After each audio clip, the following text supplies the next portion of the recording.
Is that working now? Is it working? Is it working?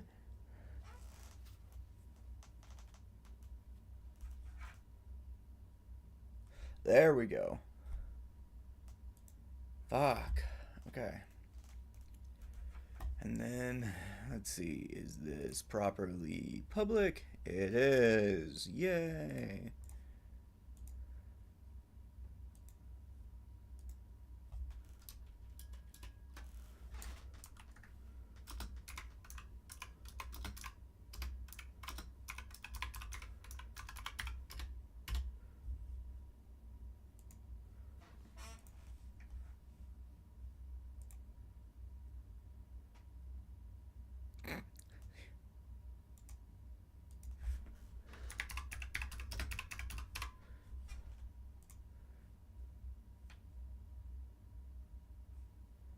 Bury him down. It's been a while since I got. Hi, Chris! Hi! I know you can. You're finally here.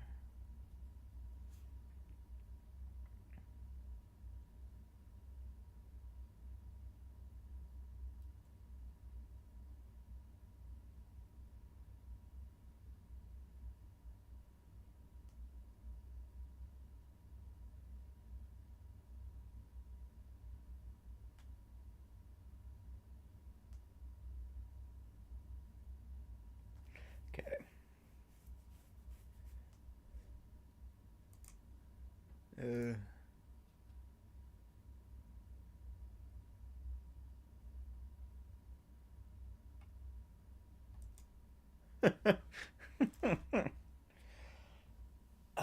So how do you guys feel about the constant culture of puritanism within generations like Gen Z, and how that ends up affecting and infecting a lot of queer folk and neurodivergent folk, causing them to be even more schismed from things like properly being aware and nuanced and literate and analytical of problems around them, because they are end up taught to be too put off and care about what other people think.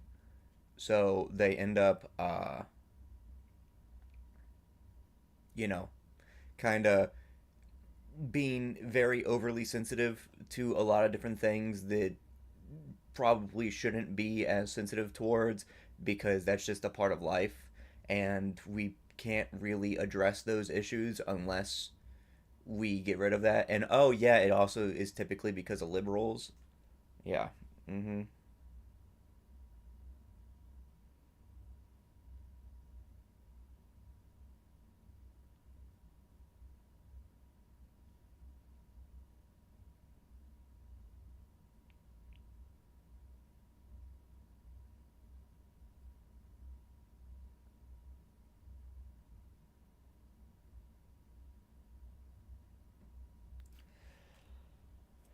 Hello, Sauline. Hello, everybody. I just realized now how long my like sideburns are. They're not supposed to be that long.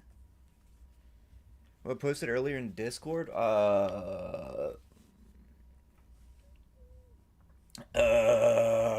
Maybe yes, definitely. I 100% did.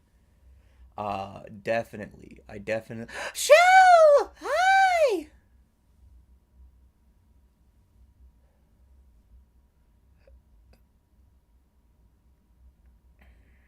De La Cruz. Was it the calling them a violent communist? Was that it? Was that what it was you were talking about? Or was it this?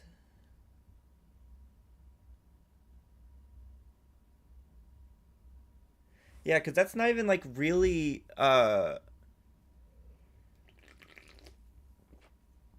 yeah, I responded to that. I talked about it. I responded to that. I wrote something out about it.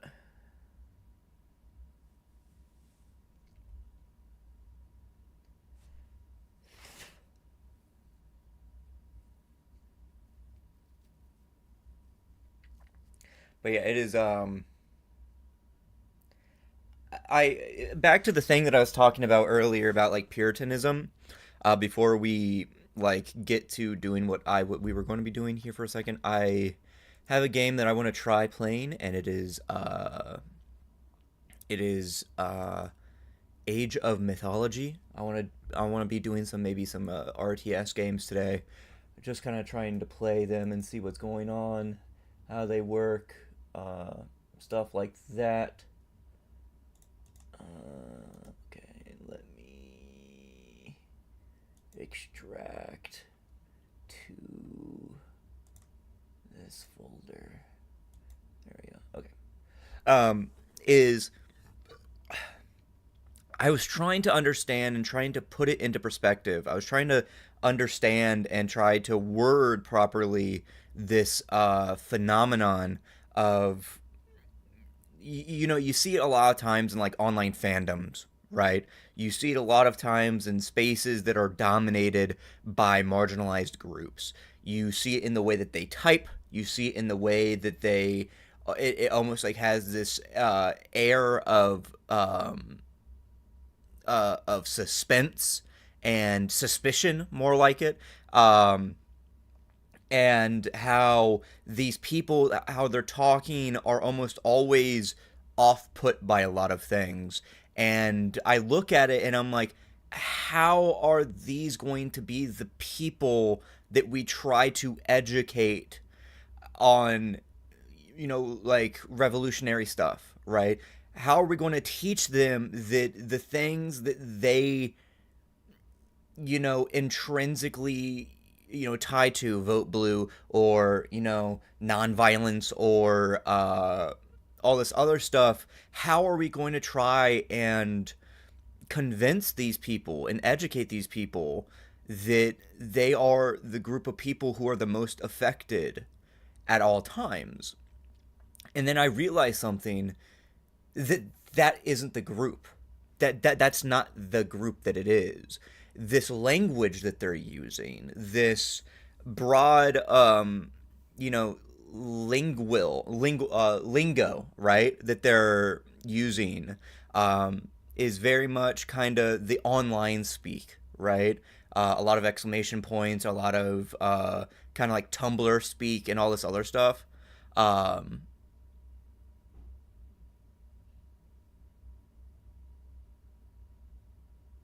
Someone just came home, I think. Hold on. Yes, someone did come home. Oof.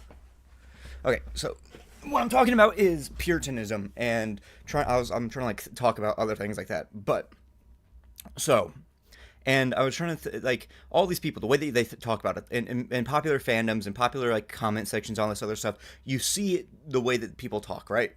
This like Tumblr speak, this Twitter lingo, and all this other stuff that is kind of defined by it being used by Gen Z, right? And all this other stuff. And I'm like, and before I came to this conclusion, I was like, that's this is the people that we need to educate. And then I realized, no, it's only a section of these people that we need to educate. Most of these people that are like talking like this actually aren't, you know, kids of Gen Z. A lot of times they're actually millennials. A lot of times they might even be a little bit younger than Gen Z, maybe even into Gen Alpha, which is also obviously fine, and they also need to be educated. But the thing is that this group is not a single like faction, like marginalized people. This is just the way that the internet speaks. This is just the way that people who tend to become more liberal and seemingly progressive, but without actual proper education of progressive stuff and leftist ideas, end up speaking. They end up talking this way, and because they grew up on the internet.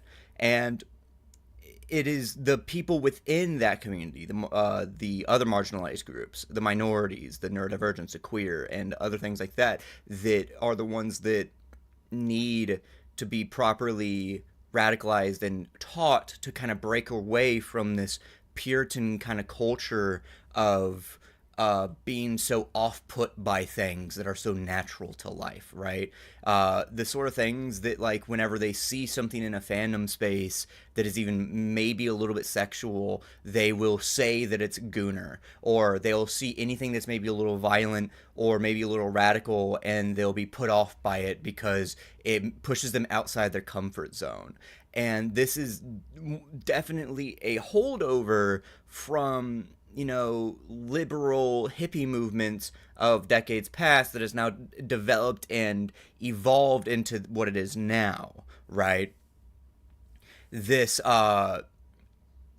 like veneer of progressivity and passivity, but in reality it's made people harmless.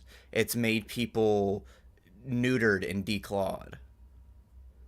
uh Bye bye, shells. Bye bye. Bye bye. Bye bye. Thank you for sticking around. And I think that that is something that needs to really be educated on. And because it is such a tragedy to see, right? You see these people in like comment sections and online and the way that they talk and like all this other stuff, and you're just like, dude, that is not how this stuff works. That is not what we need to be doing. That is not what we need to be focusing on. um, like, you just want to try and teach them as best as possible to be like, hey, things are so much bigger than you think they are. Like, you are worrying about things that are unironically first world problems. And instead of using these spaces that you are in as a form of community, you are using it as like brownie points. You are trying to get brownie points wherever you can for groups of people that are exactly uh, puritanical and harmful to people as, Republicans are. But because they put on this veneer of progressiveness, it convinces people that that's how they want to be. And it is such a fucking shame that so many queer folk fall into that pipe. So many neurodivergent folk fall into that pipe. And luckily, from my own experience, it isn't all encompassing. It isn't a huge majority of people that are falling into that. But it is quite a vocal amount of people that are like that, and I think that's one of the reasons why having better literate and nuanced spaces and discussions, especially whenever it comes to culture, art, and other things like that, whether it be like through this channel or through online spaces or through books and other things like that, or in real life, helps kind of break away that dominant grasp of this sort of view that everything needs to be feel good at all times, and everything needs to be like a padded cell for people at all times. The world must coddle you. And that's one, it's funny to say that now, is because that's actually one of the reasons why I made sure that I kind of re-explained what the server is, um, because I do feel bad about it, that people came to the server thinking that it was like a medical place, like a place that was like actually genuinely for professional medical help, for like mental support and other things like that. And I'm like, that's not, I'm sorry, that's not what I was meaning at all. It's actually kind of not the opposite of that, but more mature than that, and or well, more not adult. I'm trying to think of a word because it that doesn't try and imply that it's other. It's kind of like parallel, but more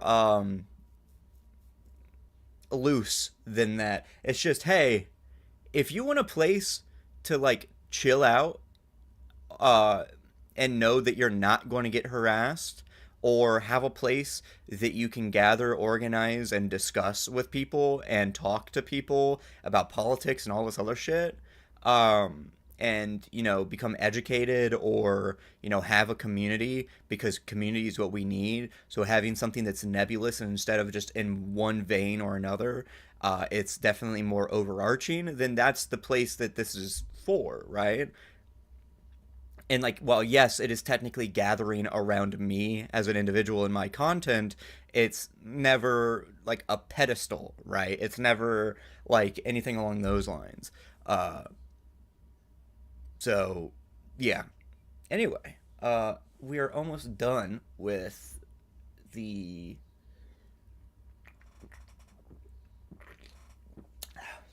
install of this video.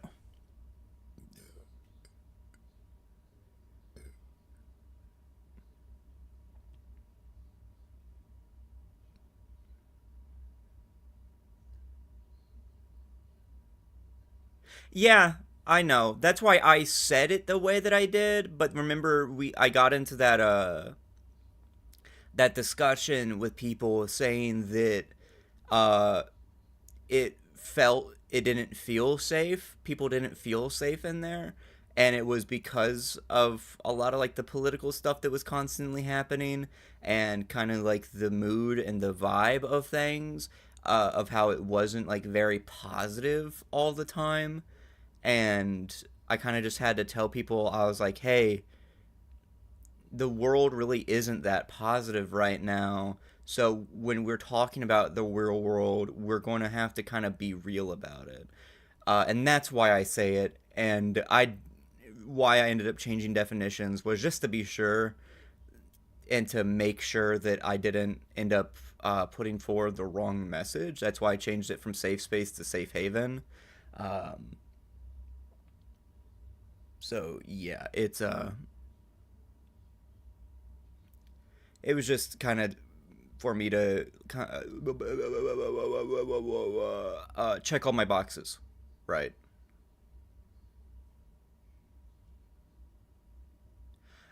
Yeah, but it was also someone else, I think. I I don't remember exactly who it was. Discord names change like fucking all the time, and people in the server change their colors all the time. So I don't exactly remember who it was. I do just remember it was them, but then it was also somebody else, or two other people, I think, in a discussion. Um, but yeah, I was like, it was one of those interesting things where it was a good conversation, and it did feel productive and informative. And I was like, okay, if people are expecting A but they're getting B, then that means that I'm not promoting or advertising that it is B properly, despite the fact that it is supposed to be B this entire time, right? Mark, we can finally be bees.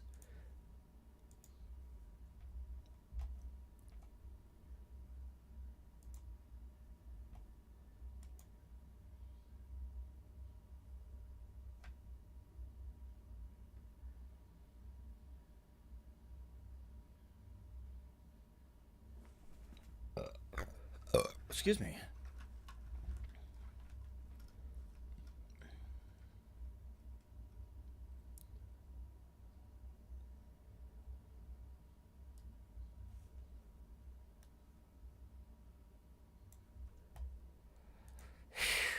Oh, I should probably turn this monitor on too. Hold on.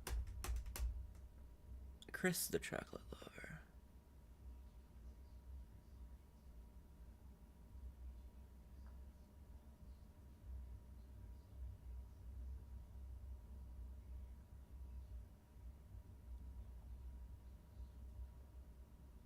There we go. Okay. And then we're gonna put this one over here. And we wanna, well, there we go.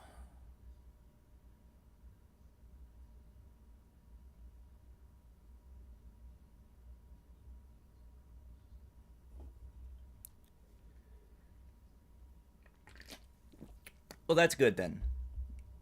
That's good, because I don't want to like offer a false sense of security or a false sense of message and all things like that, right? Um, so I wanted to kind of like clear it up whenever it was better that that was like nipped in the bud right away after only the server being open for like a few months and had started getting like people in the server, than having it, suddenly becoming an issue way down the road, right? It's like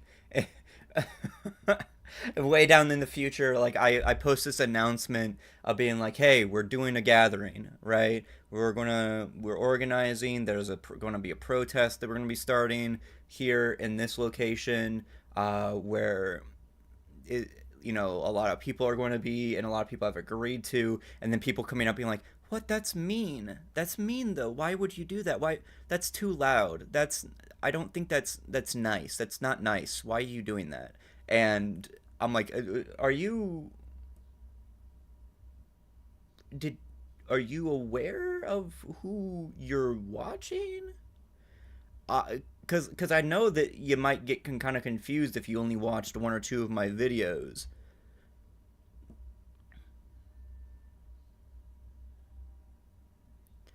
Oh, maybe. I think maybe. Actually, yes, it was before you joined, because I remember your first comment on my I remember your first comment on one of my videos I remember reading was your comment on uh Milgram, when I was watching Milgram, and I still am, but I'm waiting for stuff to come out, was about the joke that I made about Makoto and DID, and you had said that it might have been insensitive depending on how I worded it or how people could take it, and uh, the Discord server had been around, I think, a month or two before that. I think.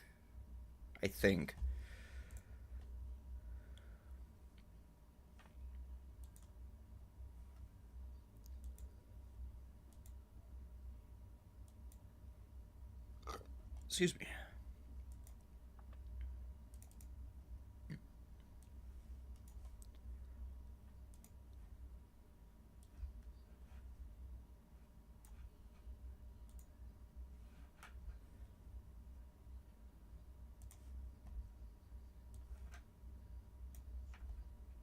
There we go. But yeah, that was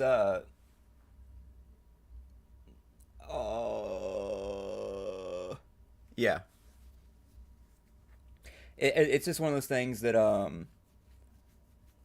some people can kind of, it makes sense that some people might get the wrong message, right? Seeing a guy who openly talks about like queerness, some people might take it in the wrong way, um, and may think that I'm one type of person rather than the other type of person that I am.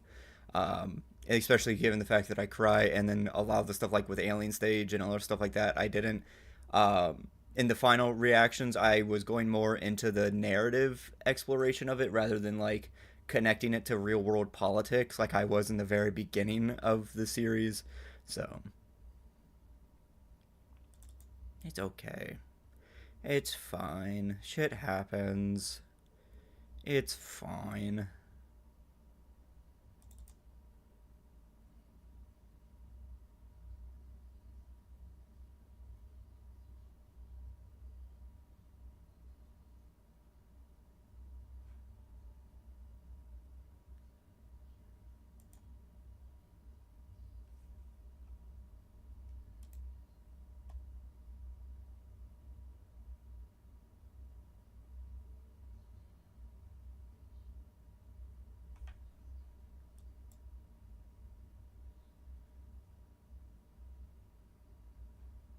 Holy shit. The Fallout franchise is on sale.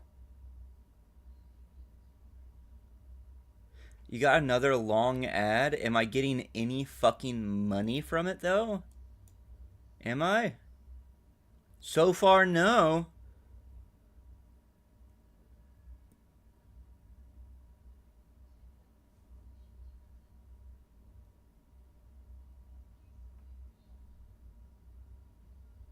Fuck it, I'm turning the ads off.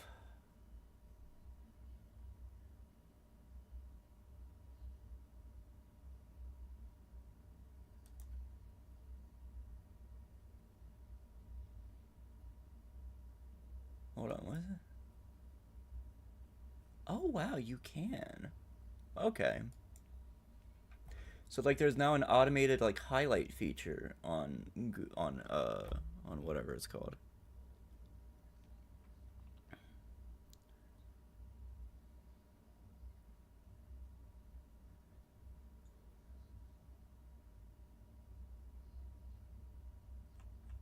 What Fallout game do I not have?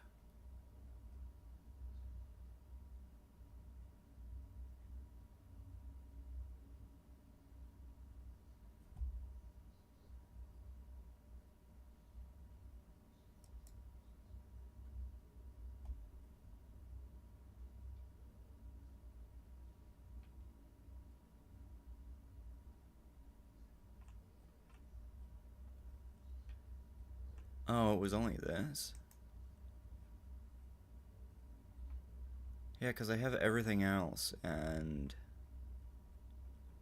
yeah, the only thing that I don't have is, well, on my account I don't have Fallout, Fallout Shelter.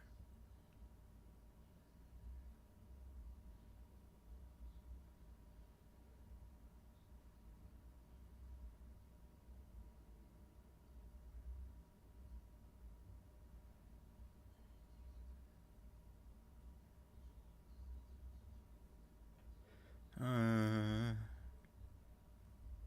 oh, and Fallout VR. That was the other thing I don't have.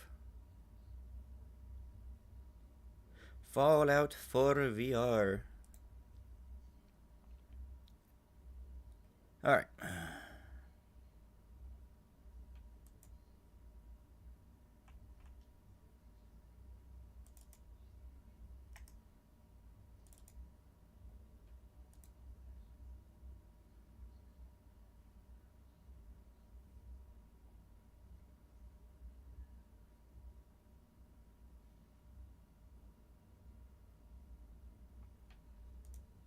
An error occurred. Okay. Ugh.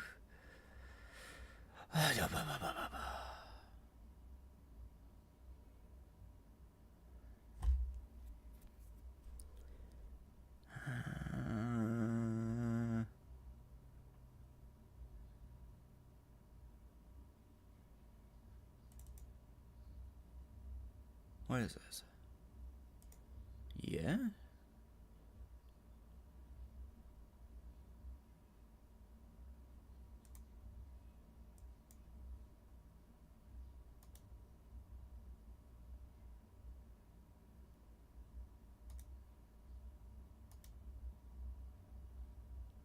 Run as administrator. Ah!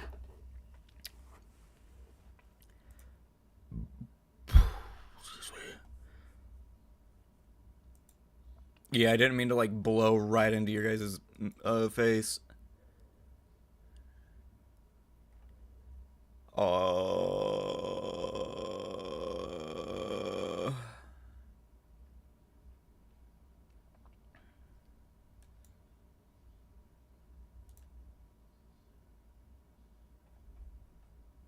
application.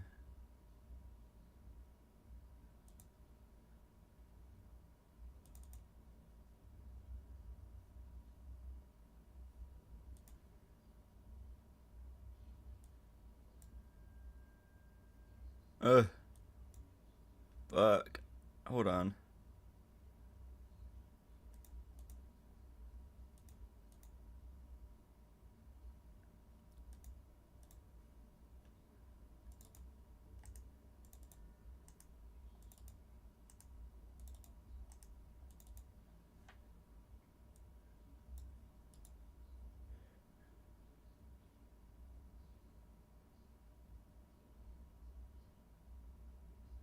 Yeah, that's how that. Yeah, those are called cookies because YouTube is owned by Google, and stuff you search for on Google goes to YouTube, and then you get ads for that thing, and it makes them money.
All right. Well, fuck it. I guess we're not playing that today.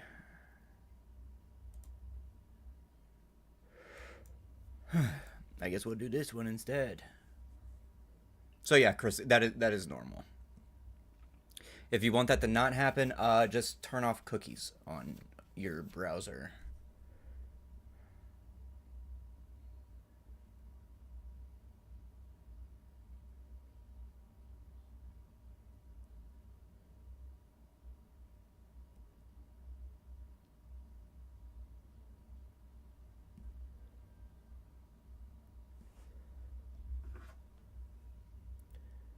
It's really personalized. Like a smart AI is doing it because I'm not getting videos about the concept of traders. I'm getting the content about the game show to traders, which I was looking for, I guess. Yeah, it is more complicated search algorithm than like actual AI. Um, because the furthest AI that is actually like really implemented is in content recognition, uh, and algorithm stuff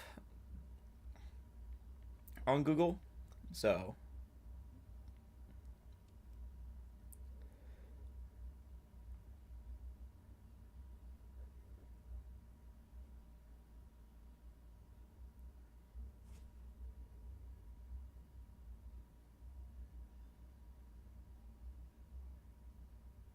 well, how popular is that show? How popular is that thing specifically?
I'm launching the communist game Victoria 3.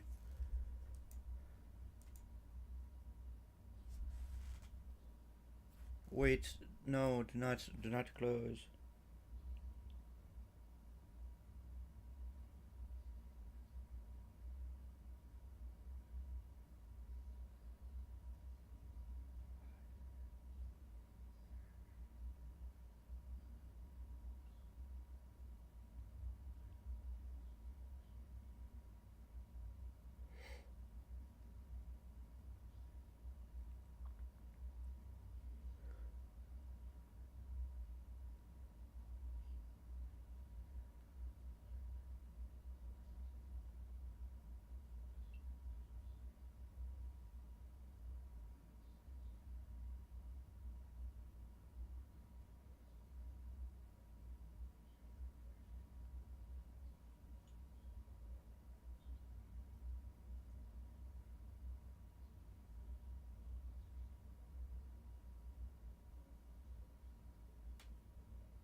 Oh my goodness. It's still loading. This is the first time that I've launched this game, so it's okay. Fuck you, Paradox Interactive. Fuck you. Fuck you. Fuck you. If you could buy anything in the entire world, what would it be? Me personally, I would buy all of White Wolf, all of White Wolf, all like the entirety of that game company. I would buy the entire thing and then unionize it and open it up to free um, or community like ownership and everything like that, or employee ownership, right? Equal employee ownership.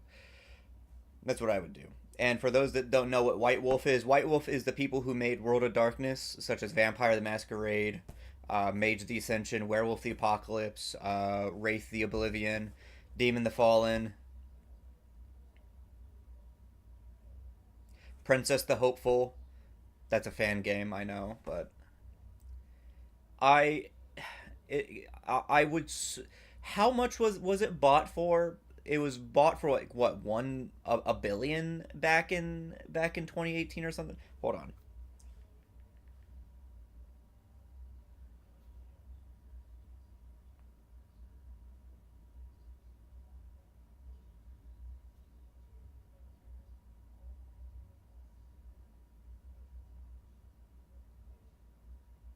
Uh,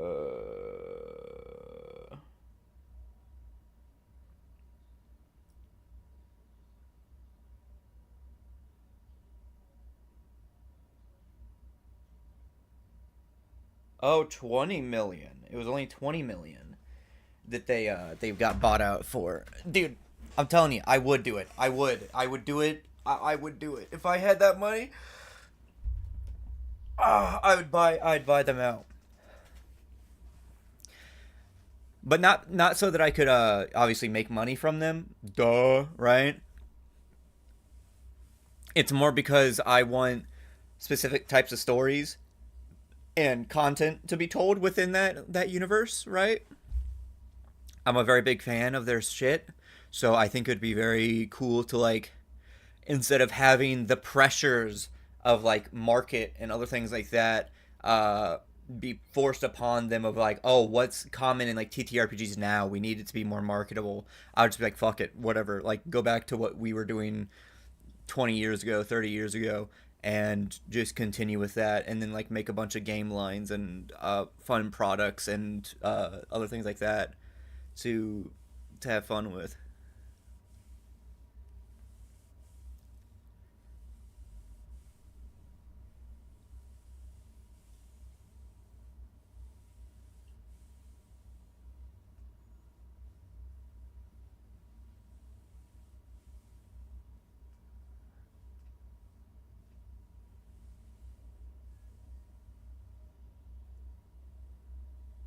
Yeah, it is. It really it is very sucky. It is very sucky. Like V5 for Vampire, the TTRPG is fun. It is cool. I like it. It still very much has that punk stuff to it. There's literally a part in the book that talks about fascism, and it's literally called Fascist in Play, and it talks about how people that are alt right and other things like that should are not allowed to play the game, and I think that's fucking awesome. But the uh, I would say that if Paradox was a ideology, I think the furthest ideology they could be pushed towards would be like social democrats or democratic socialists, right? One of the two. And I know some people like those are the same thing. They kind of are, but kind of aren't. Uh, and that's because obviously Victoria 3, the game that I'm about to play, is made by them, and literally the meta in that game is being communist, right? Like focusing on workers' rights and public appeal and all this other stuff, and ownership of the means of production is the way to win the game the fastest. Uh, but then there's also Hearts of Iron 4, which is where you can play as the Soviet Union and other things like that, but is also like a really big game within like fascist spaces and alt right other things. Uh, so it's nice to see that sentiment in the game, but they never go too hard into the idea that vampires are capitalists. Vampires are fascists. Vampires are CEOs and all this other stuff. They are parasites. They are predators. They are exploiters, extractors, and abusers. Right? It's in V5 specifically. Right? It's talked about, and it's talked about a lot, but it's not to the same extent of on the nose as earlier games were. Like the first book literally opens with, "Hey, this is about capitalism. This is about how bad, the co-option of culture and counterculture and, punk shit in the real world kind of collapsed shit." So, yeah, exactly. Hearts of Iron 4. That's a big, big thing for them. Um, but it's made by Paradox. And it is, it's interesting, seeing V5 and everything. But the other bad thing is that a lot of the lore, a lot of the like heavy stuff that was in the lore, kind of got stripped away, right? Uh, and now they're kind of like undoing that after almost 10 years, like where they're like kind of rolling back on that idea, where they're like, actually, here's how to play an elder, right? The entire thing of V5 was actually you're playing as a very young vampire. You're playing as a very weak vampire. It's all street level. You're not doing any crazy shit or anything like that. Uh, and they kind of changed the mechanics and the metaphysics and power system of the vampires, where instead of them being extremely strong supernatural creatures, they're kind of a little bit pushover, right? They can usually be killed by just humans one on one, but vampires in World of Darkness have never been like that, right? If you watched my Hunter the Parenting video, you would understand my view on that sort of thing, about how I literally talked about one of the characters because of the generation he was. He was a ninth generation.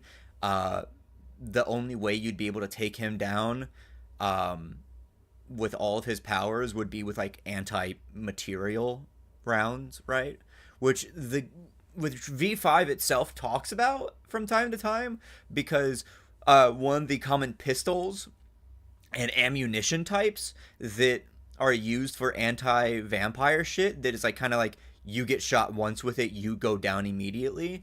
Uh, are Ralphus rounds. And if you don't know what Ralphus rounds are, it's a real thing. They're 50 BMG rounds that are white silver tipped, meaning they are incendiary armor piercing explosive rounds. And so whenever it penetrates, it explodes, goes through the armor. It penetrates, goes through the armor, burning, and then explodes inside. and is also incendiary. So not only is the armor fucked, the people on the other side are fucked, and everything on the inside is fucked, and now everything's also on fire. There's a phenomenon in media franchises removing everything that could be possibly viewed as bad by the average normie to the point where there's nothing even likable about them anymore. Oh, absolutely. Yeah, and that's marketability, right? That's liberalism. That is mass market appeal, right? And it's performative. It's just, hey, how many more people can we reach and make more money off of? It's not, hey, how do we make this game as playable for as many people as possible because we want more people to play it? It's, how do we get this sold more? How do we get this market cornered and all this other stuff, right? And it is so fucking stupid. I hate it. I despise it. I think it's so stupid. It's incompetent. It's deranged. They're a bunch of nincompoops, right? Uh, like, and it is one of those things where like, I'm glad it never happened with Valve, which yes, I know Valve still a corporation. They own Steam. Yes, they have a monopoly. Yes, all this other stuff, right? But they never kind of went away from what their players wanted, right? Even if it takes forever to make a new game, every game that comes out that they put out is what people wanted. It is what people enjoyed. It is what they made them popular in the first place. People are so scared to be problematic nowadays. Why do you care about what people think? And that's what I was talking about Puritanism earlier, right?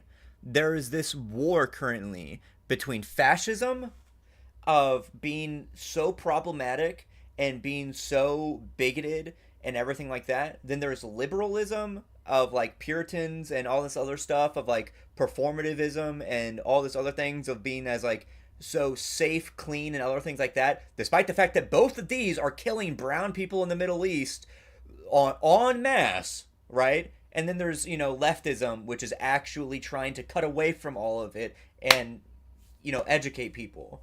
That's what's happening in Roblox right now, only mentioning it because of the crazy backlash happening. Yeah, I think I read a little bit about that. It's, it is so stupid of how people will just be like, yeah, let's completely strip away this thing of all of its identity and other things like that, right? And then put in a bunch of fluff and other things. And you see it within a lot of things where like they'll put in like queer stuff and trans rep and other things like that. And that's awesome. But you understand immediately that the only reason why they're doing it is performative. It's to get more sales. But because everything else that has ever been about putting queer rep and trans rep in games or in media has been so shit that this performative stuff that does even a barest bit of research to get more people in a larger market, people will eat it up and say, wow, real representation, and then they'll be falling into the trap of this neutered a problematic, don't be problematic, be super sanitized and everything like that. And like I said, it neuters everything. It declaws everything. It defangs everything. It, unironically, and I mean this with 100% sincerity, it strips humanity of everything just to be as inclusive and as marketable and as buyable and consumerist as possible, right? It is playing a veneer of humanity because it meets market demands. But it actually gets rid of anything interesting, whether good or bad, that determines and defines the human condition.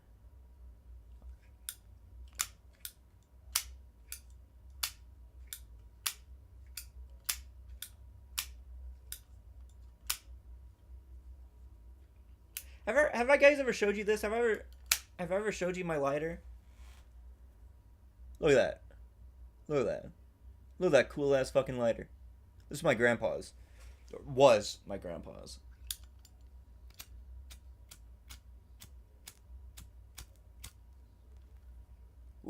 Ooh, look at that fire.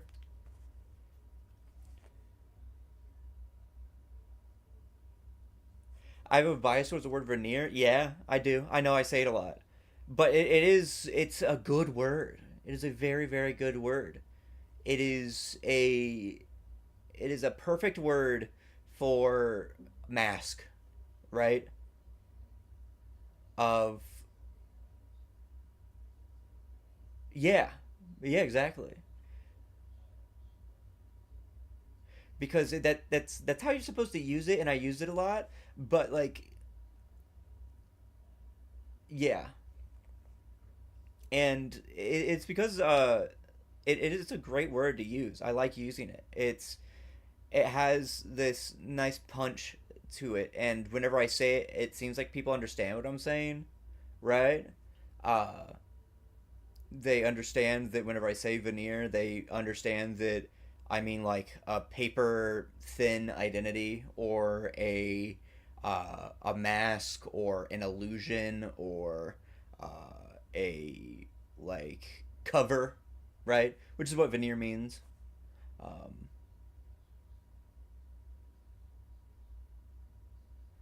and I know I use a lot of adjectives a lot as nouns. It's probably the writer part of me trying to make things as punchy as possible, but it it is to try and just hammer home this shit that I'm talking about. Like if I don't, I think people will misunderstand. I think people won't get it, right? They'll be like, "Oh, well, it's not that big of a deal." But if you hear somebody screaming about it like me, and then saying all this like flashy shit, uh, and not big words and like sciency words, but kind of um, flowery language, very colorful language. Uh, I think it gets the point home. It doesn't matter, but I take pride in not really having a strong bias for certain words or idioms. Lol. That's how I know you're not a native English speaker. Because every English speaker that's native has a strong bias towards very specific words and dialects. I know my own dialect is very much rooted in things like AAVE and Midwestern border South Americana and American dialect. So and that kind of like tells you where I grew up. That kind of tells you the kind of area of how I learned a lot of my shit. So it is not professional, and my English is not professional, but I am very fluent in English, and I took what was it 7 years of total English classes through high school and then through higher education and other things like that of learning how to use certain words and how to piece words together in sentences and formations and all this other stuff.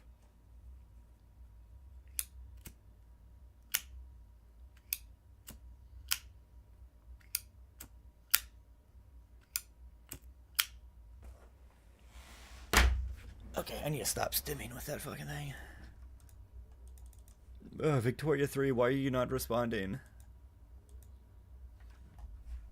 I've waited. I've been waiting for this thing to launch for the past like 30 minutes. But, excuse me.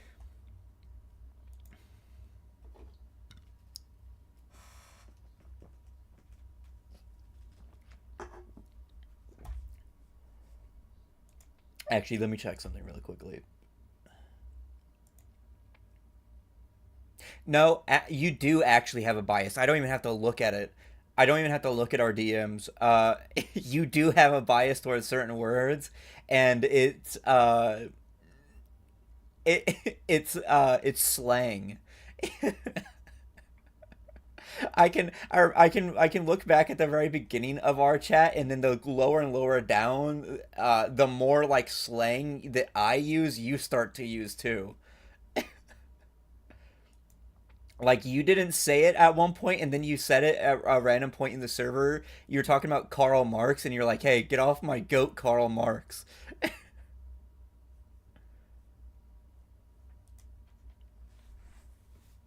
In Arabic, I use that and that a lot. So yeah, it is a native thing. What are these? How do you say this? How do you copy?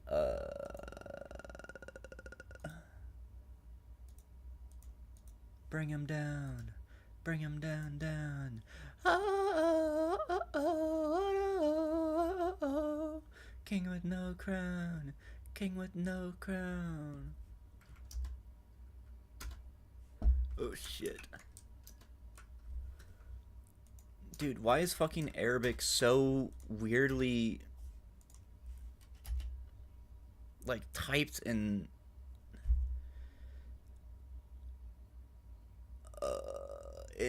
what's it called? In like the text box. Not the language itself, but like on the text box in Google. I backspace a quotation and then it goes to the front home of the search bar, and then whenever I go try and backspace again, it's I don't know. Yani and Bilaya, Bil Yala, Bilaya. You can't pronounce three, so lol. You can't pronounce three, so lol. You say I mean. So okay, that word. How do you say that? Yani, Yani, Yani, Yani, Yani, Yani means I mean, and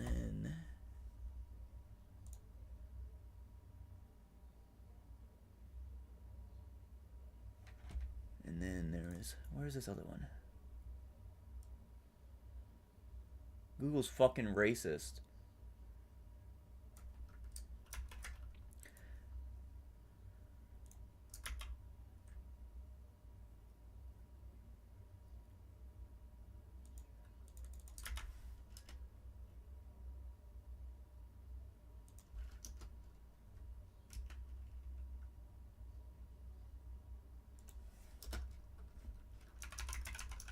What does this one mean? By night? Is that right?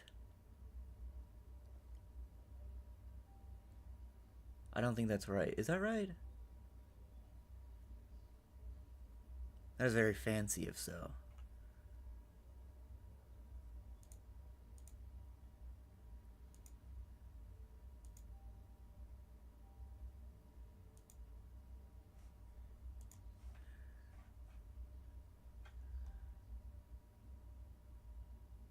Bilia.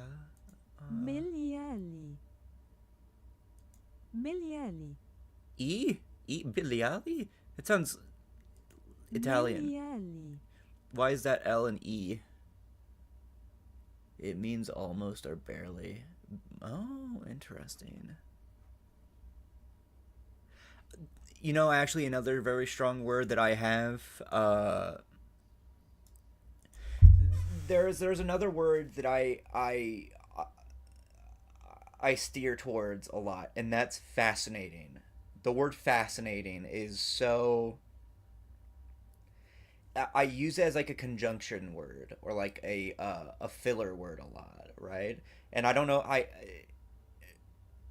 Interesting too, right? Like I always use like three syllable words that are like kind of in that same uh space. So like awesome, fascinating, fantastic, interesting, all these like adjectives, and I use them as filler words a lot to kind of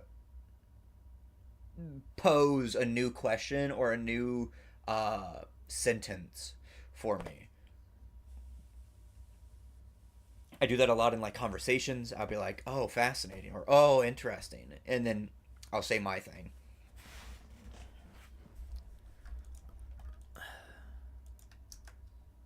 Okay, Victoria 3 is just not fucking working. I don't know. I guess we're not going to be able to be communist yet. But we can be communist in a game called Disco Elysium, which I guess it's now or never to play that. So that's so fascinating. See, you get it. Chris, continue to teach me Arabic, please.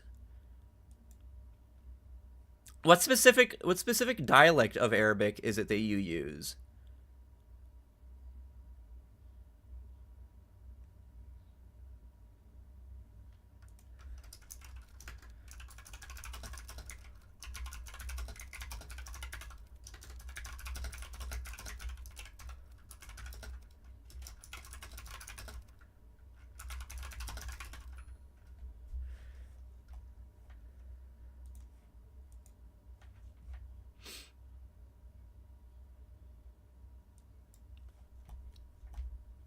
There we go. That works. That works. That works. That works.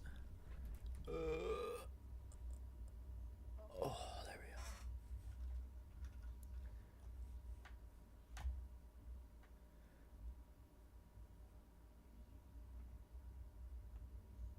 go. Live stream. Game capture. Bedui? Bedui? Bedui is the language spoken in Hijaz region of Saudi Arabia. Dialect. Okay.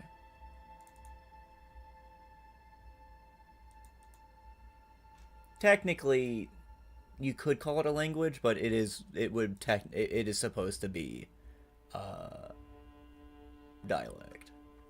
All right. Okay, and then we're gonna do this.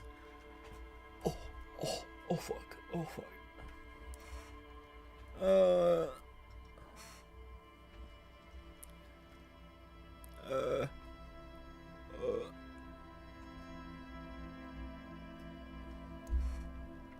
There we go. 1, 2, 3, 4. 1, 2, 3. Hello, everybody. My name is Deku. Hello, everybody. My name is Deku, and welcome to Disco Elysium. Do you want to be a communist, a socialist, a dirty, tanky lefty? Well, in this game, you can, and that's what we're going to be aiming for. Hopefully. I have no idea how to actually get that ending, but let's hope that the path that I take leads us there. So, yeah, welcome. Also, we're on stream right now. Say hi, chat.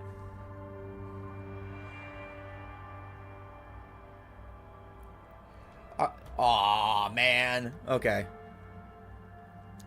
Also, by the way, Chris, there is like many multiple endings if you don't want to get spoiled on other things. Because apparently there's a ton of stuff. I have not played this at all. I know it says continue. I have barely done anything. I don't think I've even passed the first mission. So, remember, shout out to the GOAT Karl Marx, Vladimir Lenin, Mao Zedong, Sankara, and Che, Castro, Gramsci. Apparently, you say his name is Gramsci or Gramsci, not Gramsci, but whatever. Anyway, let's get it. Thinker, extremely intelligent, very bad. Oh, choose archetype. Ooh. Thinker, extremely intelligent, very bad with people, knows interesting facts, comes up with original ideas. Sensitive, very psychological, a magnetic personality, but unstable, might begin to lose his mind. Physical, extremely physical, interacts with the world through his body, gets things done, but dumb as a rock. Guys, chat, I have a question. Which one am I?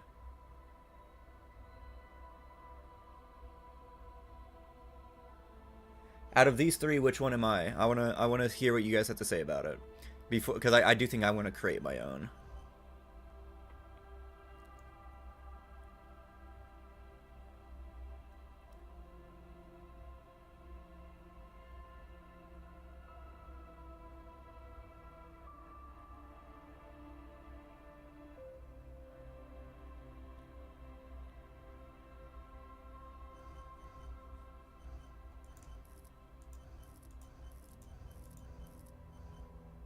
Sensitive thinker hybrid.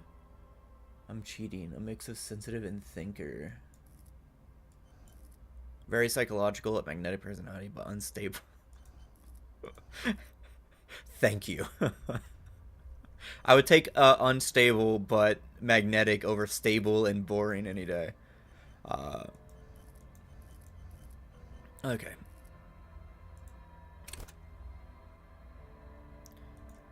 Let's see.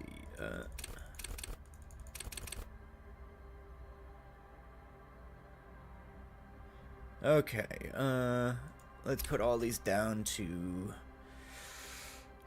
this. How smart you are, psyche, sensitive, how emotionally intelligent you are, physical, your musculature, your senses, how agile you are. I would probably say, let's see, what would my worst one be? I think my worst one would probably be motorics, how agile I am. In terms of my actual, like, senses, I would say pretty good actually. I can smell, I can hear, I can sense, I can taste things pretty well, despite the fact I've smoked. But I'd say 2, right? Weak, yeah. Agile, not very agile. Terrible. Let's see. What would my second worst thing be, so I can go for that one? I would say maybe emotionally intelligent. Goes from agile, not very agile. I'm not 16 anymore, to the thing that I'm actually really really good at, but compared to physical strength and raw intelligence, those are two very different things. Let's say I'd say 4.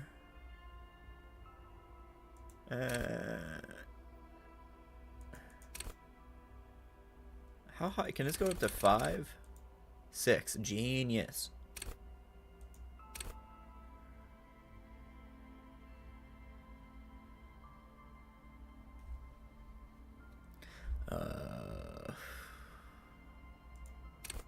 Let's go to 2, and then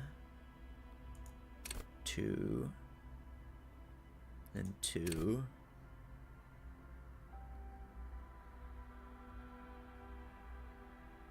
Uh, 3.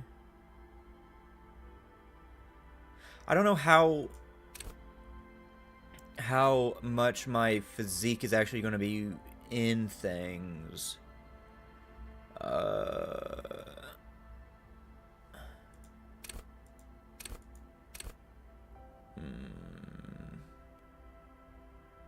Let's do then 3, 4.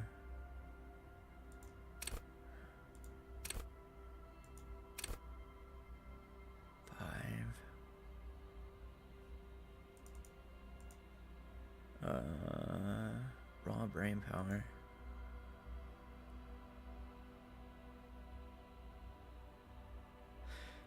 It's really interesting because fun fact, there's actually a very deep connection when properly connected together, the physical strength of a person's body to the actual mental capacity and neuroplasticity of the brain. The stronger a person's body is physically and its musculature, the easier time the brain actually has to absorbing information quicker and retaining and like remembering it. Physique.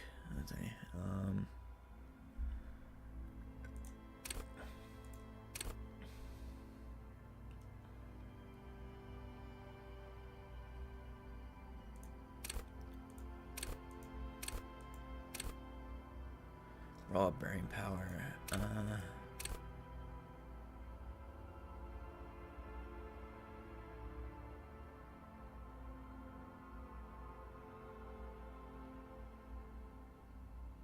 Make intellect 4 and psyche 4? Yeah, that's what. Okay, that's what I was going for. Alright, next. Ooh, what is this? Signature skills. Wield. Oh, interesting.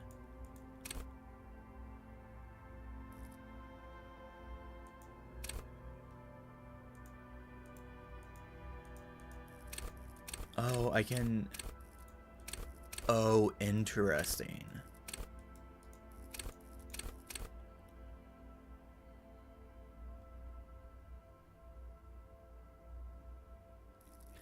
Signature skills. Logic. Wield raw intellectual power. Deduce the world. Encyclopedia. Call upon all your knowledge. Produce fascinating trivia. Rhetoric. Practice the art of persuasion. Enjoy rigorous intellectual discourse. Drama. Play actor. Lie and detect lies. Conceptualization. Understand creativity. See art in the world. Visual calculus. Reconstruct crime scenes. Make laws of physics work for the law. Which one do you think works best for me? Yes, I'm asking you guys.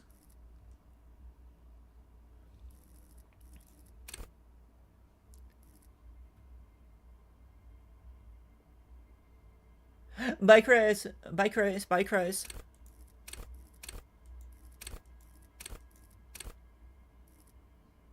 Let's see.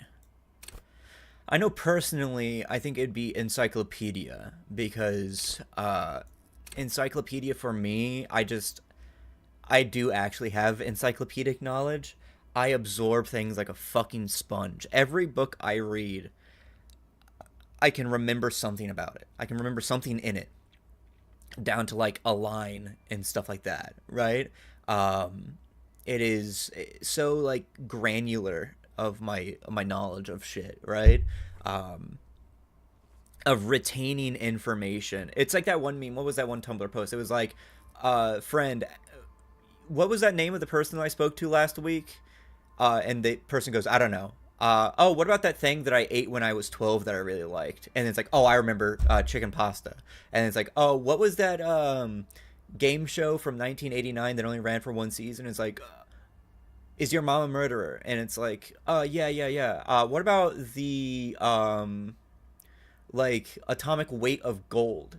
And it's like, oh, right, 769. I actually don't remember the atomic weight of gold. So, conceptualization, understand creativity. It's our encyclopedia, rhetoric, or conceptualization. Those are the three that I really like.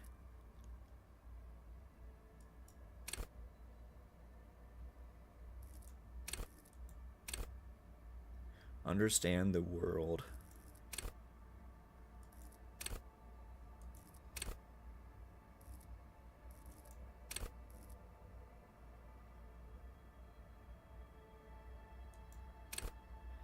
I think I'm gonna go with encyclopedia.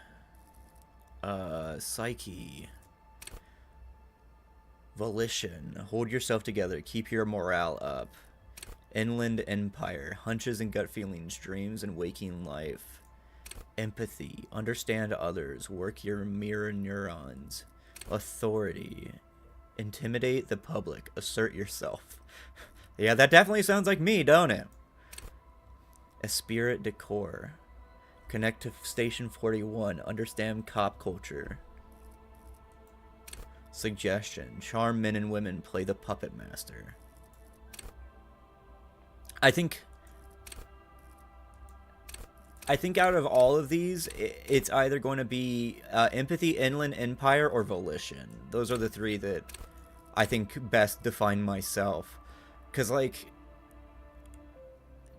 dude, the amount of like willpower you have to have and like to hold yourself together and see some of the most demoralizing stuff going on in the world and continue to like talk about it and continue to like report on it, continue to then also do, the community work, and then if I can toot my own horn for a second, and then also watch like the sheer just drop in YouTube views over and over and over, but then spiking again, but still holding yourself together. You're like, yes, this is going to work. This will work. We're going to be fine. We can keep going, no matter what. Like, just picking yourself up and dusting yourself off. Shit, dude. All right. Endurance. Take the blows. Don't let the world kill you. Pain threshold. Shrug off pain. They'll have to hurt you more. Physical instrument. Flex powerful muscles. Enjoy healthy organs. Electrochemistry. Go to party planet. Love and be loved by drugs. Shivers. Raise the hair on your necks. Tune into the city. Half-light. Let the body take control. Threaten people. Oh, man. Pain. Hello.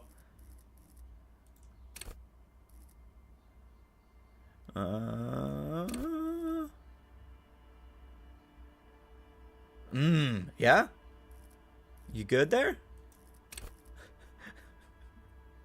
Nerby T-Tops. 4035. I'm sorry, I used your full government name there. Oh, hold on. Let me go back here.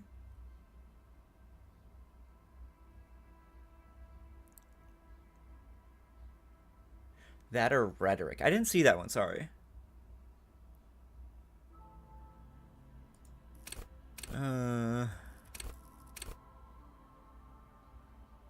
You know what? Yeah, I'm gonna say threaten people. I actually I threaten people a lot. I threaten people a lot, but not like anything too crazy.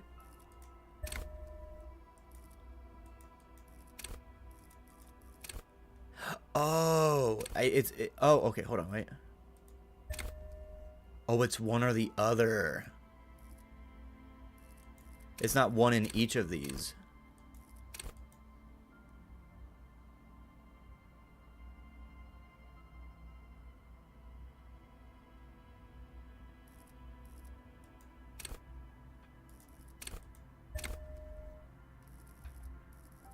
Hand-eye coordination, perception,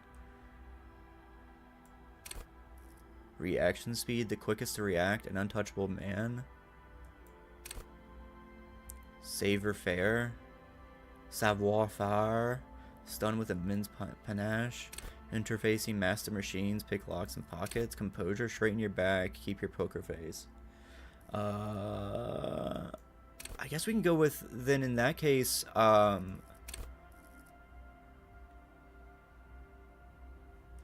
honestly, it's either I want to do either reaction speed or perception.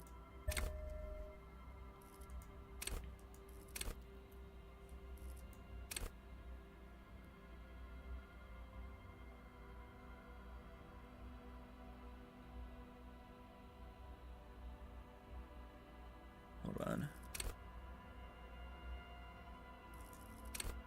Thinkers, Historia, Trivia Freaks, Volition. The non-suicidal. If that was me like 3 years ago, it wouldn't be for me. Paranatural investigators, mental creators.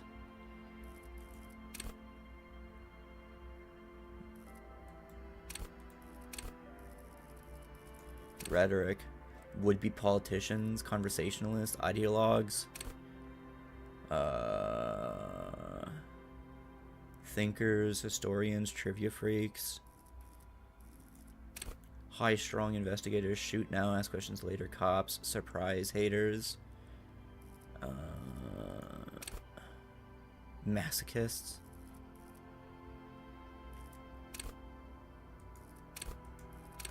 Card players. Shot dodgers, thinkers on their feet, pinball heads.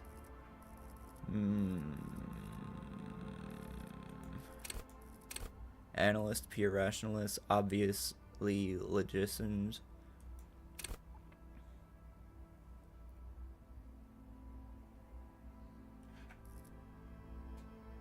I thought I just saw a message pop up, but it then like changed.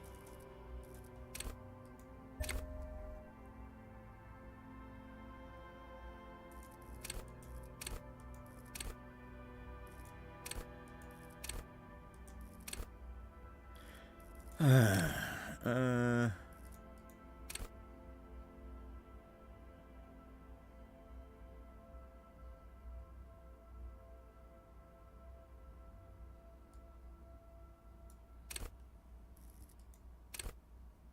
yeah, let's go with encycl. God, I need to choose only one of these. Fuck.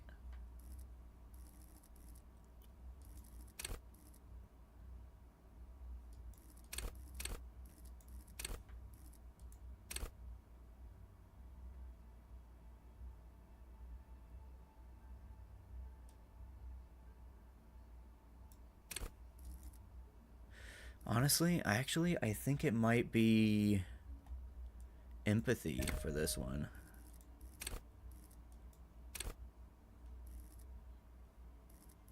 Yeah, I think that's the one.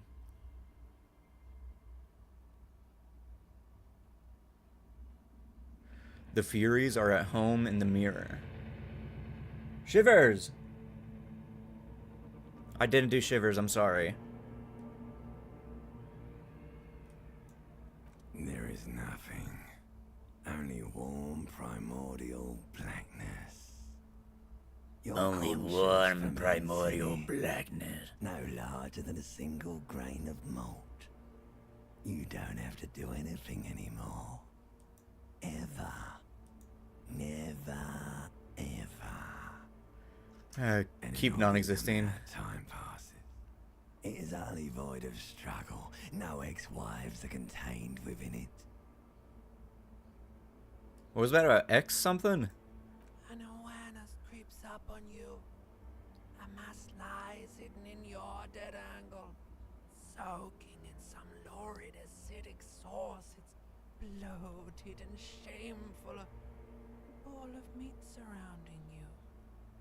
This is a terrible line of questioning, and it will only lead to more awareness. No, The meat. no, X? What was that X something? Ex-love. Ex-tenderness. It is foolish of you to resurface to the loss. Not after all the damage you've suffered to get here. Some of it irreversible. Stay. Sail with me through the abyss of pelagic zone.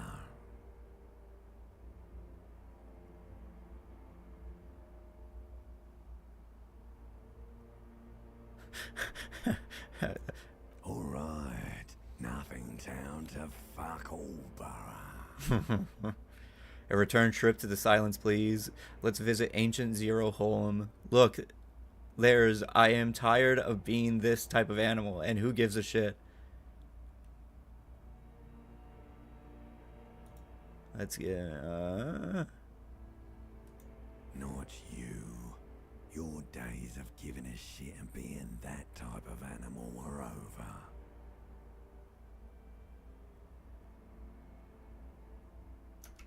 The song of death is sweet and endless. But what is this? Somewhere in the sore, bloated man meat around you. A sensation. a sensation. Like a fly to the ointment, your conscience sticks to it. The limbed and headed machine of pain and undignified suffering is firing up again. It wants to walk the desert, hurting, longing, dancing to disco music. Ooh. You can take it. You're a champion. Ooh.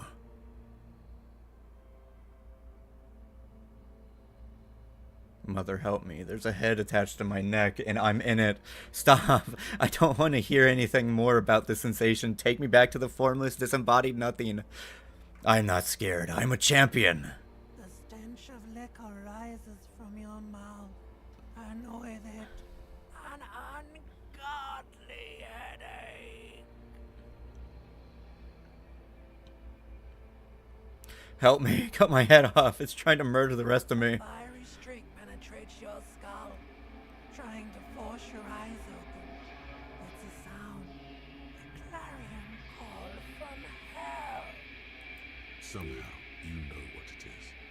A caprice can name a motor carriage.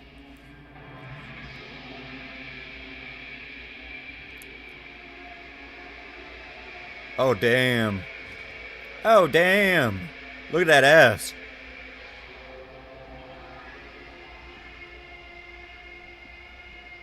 Dude, was I getting fucking freaky up in here? Look, there's a bra on the... Not the tie.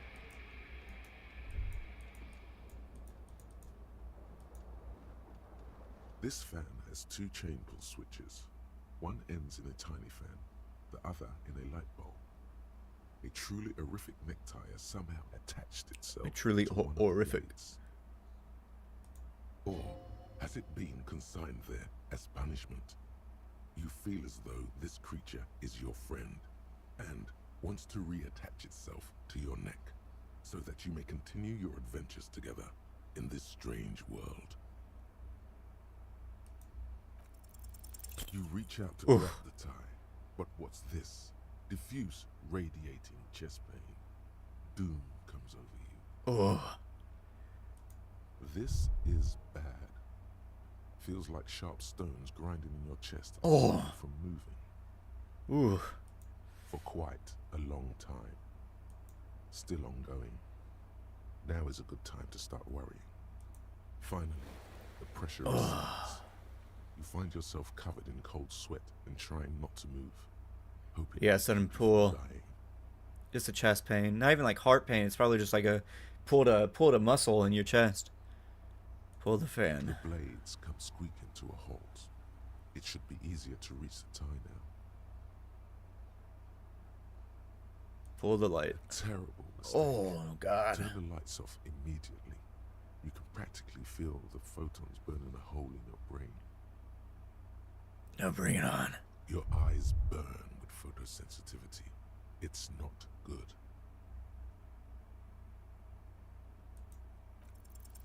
You swoop up against the tie.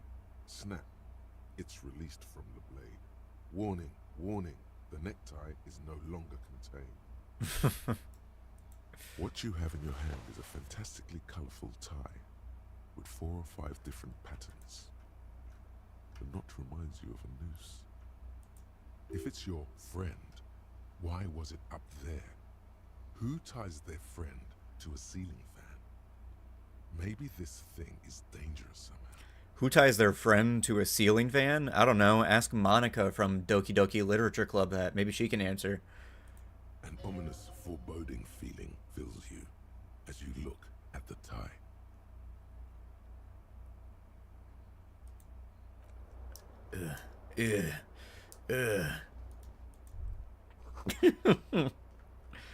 A magnum-sized bottle of Commodore Red is empty.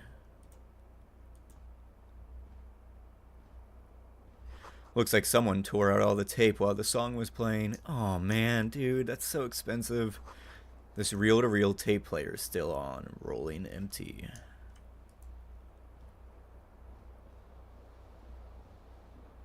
God, and I thought my fucking room was bad.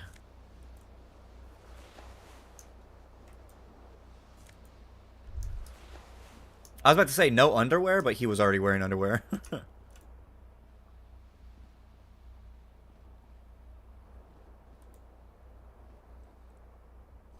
You see bottles in the bathtub. Wine, beer, sweet liqueurs. You hear a jingle. Keys are clinking in the pocket of your flare-cut pants. Fish them It out. says, whirling in rags, on the aluminium keyring. There is a single key on the ring. The number 1 is etched on it. It should open the door.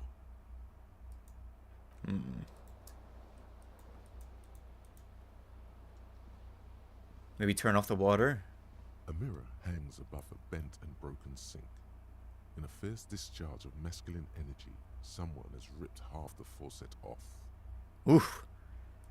Hot water sprays from the base, and steam covers the mirror. You cannot see yourself, just the outline of a man. Suddenly, you realize you have no memory of the face that awaits you there, underneath the soft vapor. Wipe the mirror. As you slowly reach your hand towards the surface of the mirror. Abort. You clearly have not thought this through. You won't like what you see there, and you will never unbecome it.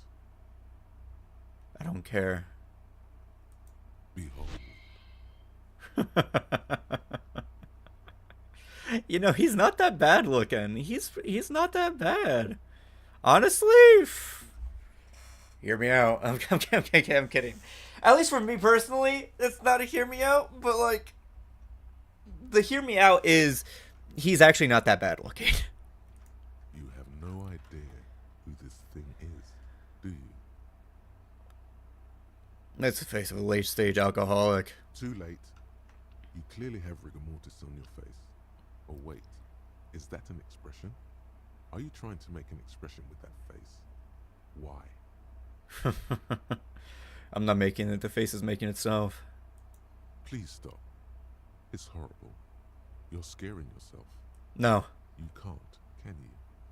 It's like it's not even voluntary anymore. You have worn that grin into your face, and now it won't come off. What does it even mean? What is the emotion you're trying to convey?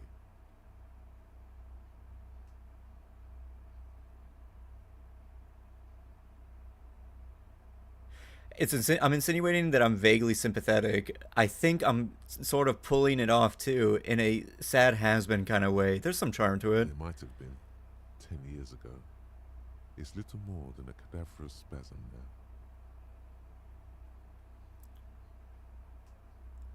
now. Oh, ooh, I don't know. It begins in the third decade of the current century. Enough time had passed from the failure of the revolution that, for a fleeting moment, free market economy seemed like the ultimate, uncontested way of life for our species. Ooh, okay. Things were good. It was smooth sailing. People made gold and champagne-tinted interiors and facades to suit the times, calling this the new style. But more importantly, disco happened. For Revachol, your city, that meant only one thing. Guillaume le Million. If it doesn't Guillaume le rhyme, Million. you're not pronouncing it right. Out of the dazzling swirl of disco music, in an open air, Boîte de Nuit, somewhere in Boîte de Revachol West, Nuit. Guillaume's blonde mane appeared on the screen. He sang some bullshit. Then he made the expression.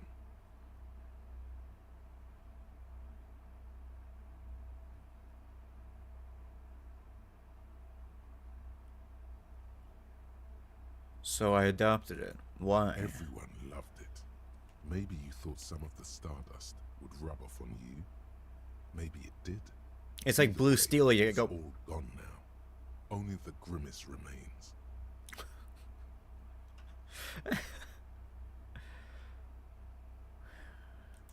The click is used to spur on force. It also features heavily in Guillaume le Million's regional Guillaume le main hit, Million. Don't worry, your pretty little head. Oh, how long ago was the new? Some 20 odd years. There is a vast ocean of time between right now and the expression. Looking good on you, or anyone.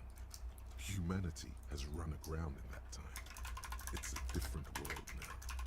The expression is a relic. Anything else? Like who I am? Why did I drink myself into You have some oblivion? understanding of the near history of disco. The rest is darkness. Aside from the useless fact that the motor carriage outside was a caprice canema.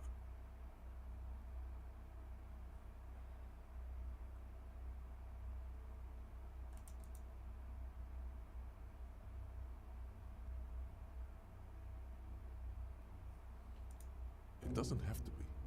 You can swoon over Guillaume and his champagne-corked smile whenever you want to. Maybe some of the stardust will return.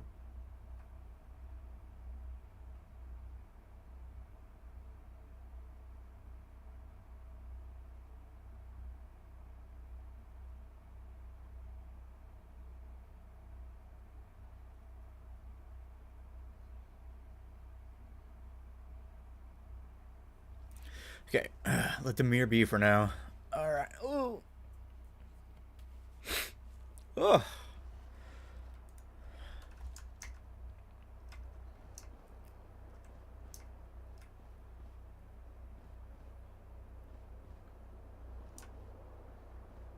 Oh, good. I don't need to, like... I can just kind of hold one button instead of needing to hold two. Oh, my head. Close the door.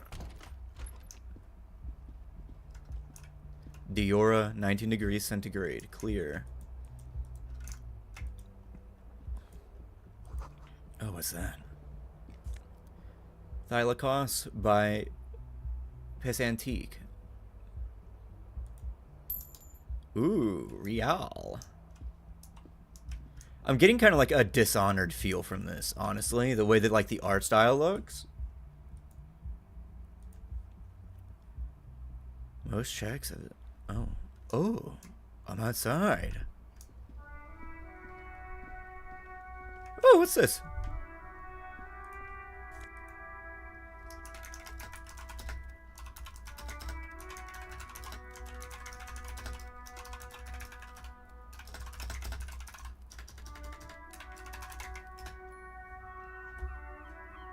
Shoe?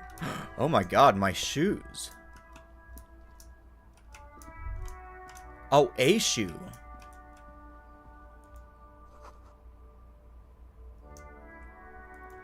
Sea monkeys make you dizzy. Alright, I need to go find my other shoe.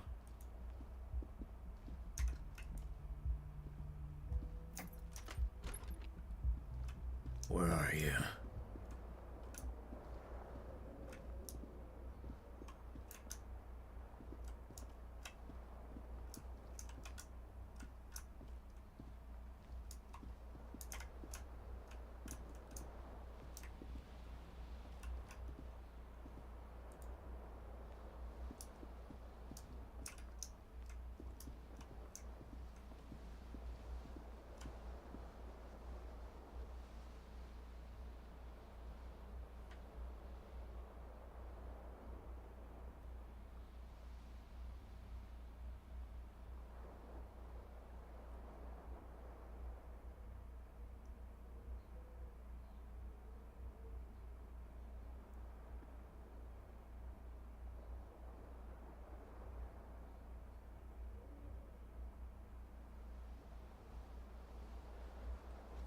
Is my shoe in here anywhere? Is my shoe anywhere? I need my shoe. I need my other shoe, please.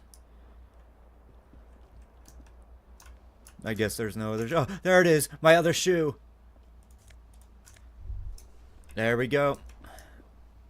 I think I've got... I don't have a shirt on. Hold on.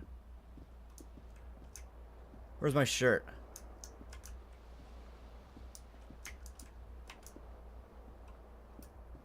There you are. Come here.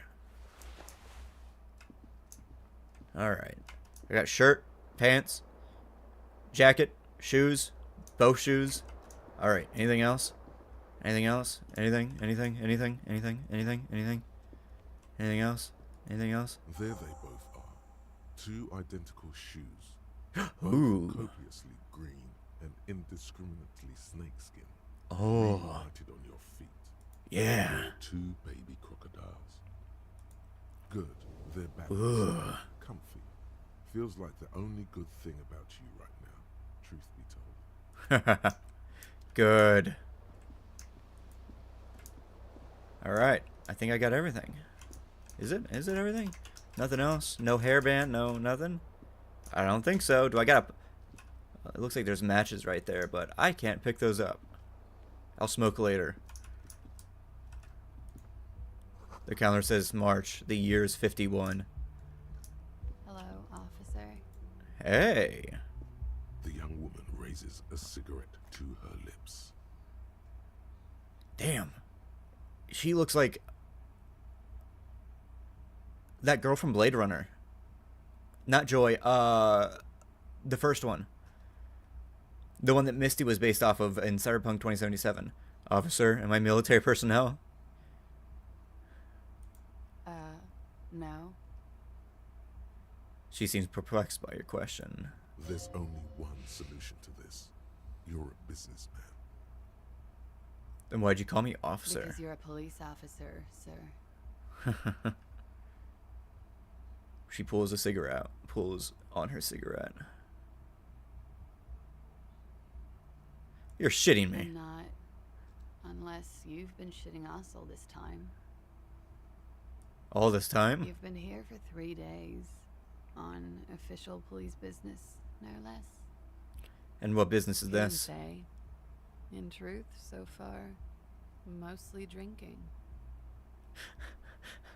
Why don't I remember being a cop? Who in their right mind would let me be an officer of the law? Suggestion. Try the expression on her. Let her know you want her physically. I don't want her physically. Don't be so harsh on yourself. They let almost anyone be a police officer. Yeah.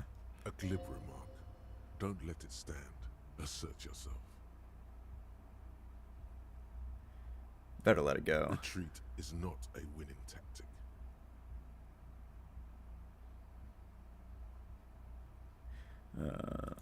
Could it be because of the drinking? She raises an eyebrow. The cigarette sizzles. Of course. Be She careful, puts- officer. She puts out They her don't like cigarette. the police around here. Yeah, me neither. I don't like this cigarette. I love cigarettes. I don't like Goodbye.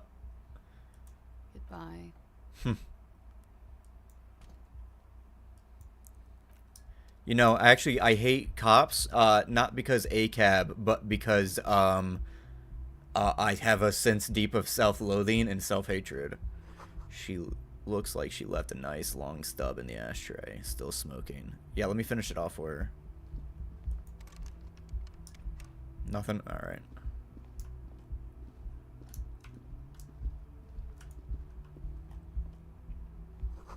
This is the weekend edition of the satirical newspaper Trompe la Monde. Oh. I can already kind of see some of the influences of where they're taking stuff from.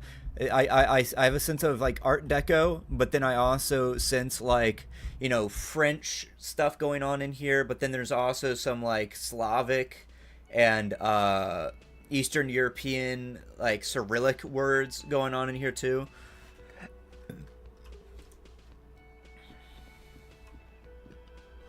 Also, I'm very curious as what the revolution was. The failed revolution. An old big karaoke mic. The speaker is connected to the radio. The music is seasoned with static. You should totally sing karaoke here. The first chance you get. Your emotions need to be expressed. People need to know your vast, oceanic soul. My soul is modest. It's normal sized. My soul's cubic content is obscured by the hangover. Of course, at this point, precise measurements of your soul can only be performed from the outside. It needs to be heard through a PA system by other people. Nah, I'm okay. I'm good. I'm good. Hey. A man in his late 20s stands behind the counter, inspecting a stuffed seabird. As you approach, he gives you a sideways glance, then looks down again. That was disdain in his eyes. Yeah. Even now he's purposely ignoring you. A competent work of taxidermy. The white and brown seabird lies among piles of coasters and drying mugs. One of its wings broken. The man is trying to mend it. Looks like the bird was ripped off the shield that was used to mount it, most likely on a wall. Oh, I did that, didn't I? This is the Great Skua. The seabird is the symbol for the discovery of the Insulindian Isola, the part of the world you are in right now. Something about it makes you feel bitter. Can I help you with that? Look, your buddy is over there. He looks at the door where the man in a bomber jacket is tapping his foot on the floor. Why don't you go and talk to him, okay? What do you mean, my buddy? Pretends not to hear you, concentrating on the bird instead. Something tells me you don't like me. Oh no, you're hero. A real hero cop. Could the massive property damage upstairs have anything to do with this?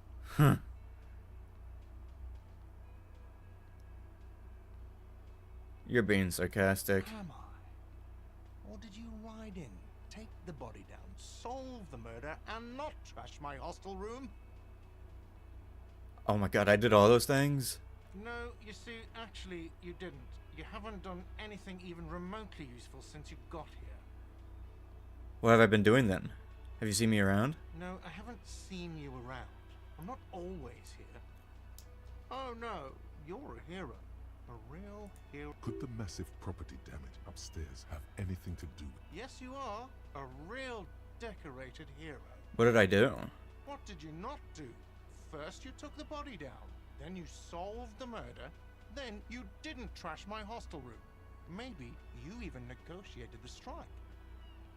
Negotiated a strike? I'm guessing I didn't do any of those things. You're right, you didn't, and it's only taken you 3 days not to. No, I haven't seen you around. I'm not...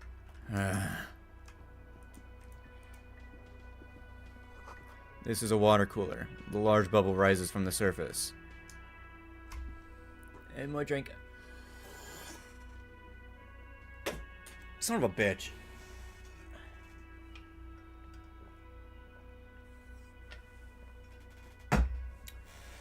Oh, okay. The door is bolted. The sign reads, kitchen reserved for personnel until 1300. Mess hall reserved for union members. Doors open 1600. Nice. Union members, huh? Union members for what? The Royal Pinball Machine is unplugged. Hey! Hello, sweetie. Hello! The crypt zoologist's wife. Oh, the crypt zoologist's wife. Hold on, wait. I want to look around more. Oh, don't run. Oh, my heart.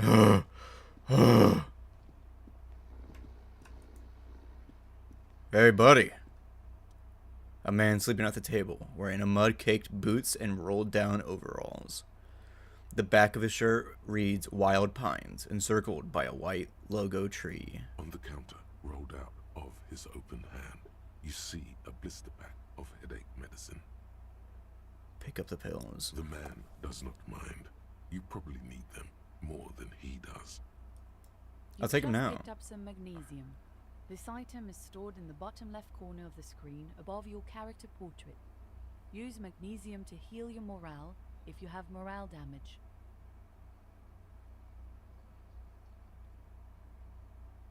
I see. Yeah, let's see if I can wake him up. See if he's okay. You gently shake his shoulder, but nothing happens. This man could probably sleep soundly in a ship's engine room. I see. A bottle of rum has been knocked over. Beautiful, dark liquid is spilling out. Oh no, not the rum. Oh, the rum is gone. Oh, hold on. I want to look at this. Give me. Summer door closed for winters. For winter. Oh. Super Mario Sunshine is imperialist imperialist colonizer propaganda. You know, I've never played Sunshine, so I don't know what to say. Oh wait, hold on.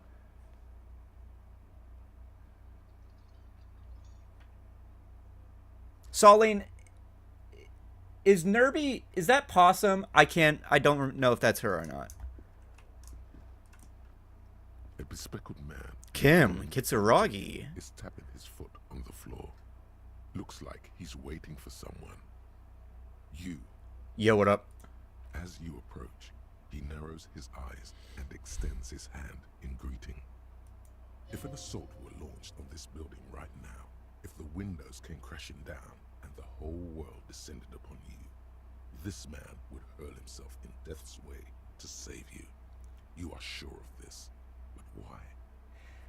because your name's not Possum on here, nor is it anything similar to what your Discord name is, which I don't even know what your Discord name is. Your Discord name is a jumbled line of code that seems randomly generated. Shake his hand. Hello, I'm Kim Kitsuragi, Lieutenant, Precinct 57.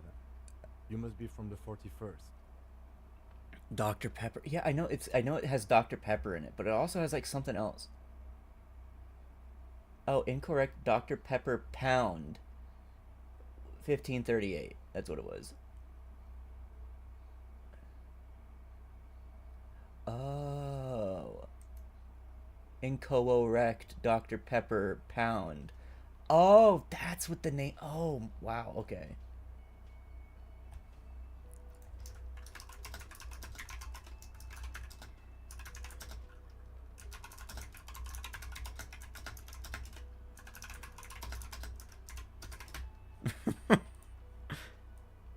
You realize he's waiting for your name. This is your chance to come up with a really good name for yourself.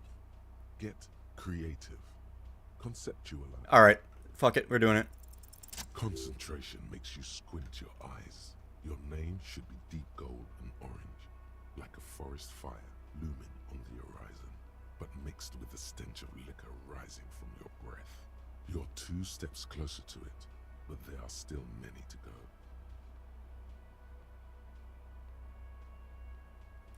It looks like we had a little scheduling error on Sunday. Saturday too, actually. Have you had time to talk to the manager here? What he means is, he has been trying to meet up with you for 2 days, but you have been otherwise occupied.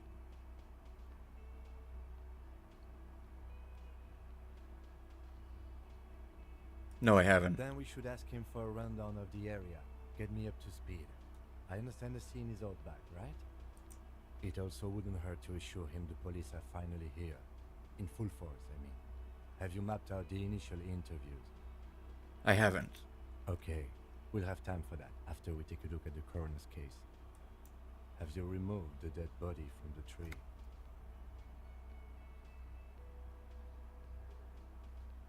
I don't like dead bodies.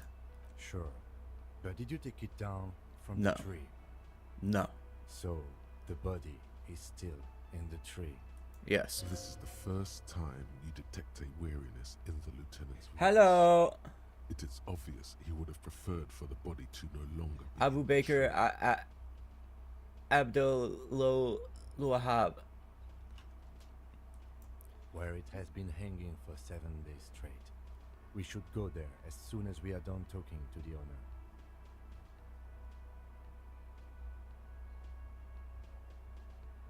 Let's go then.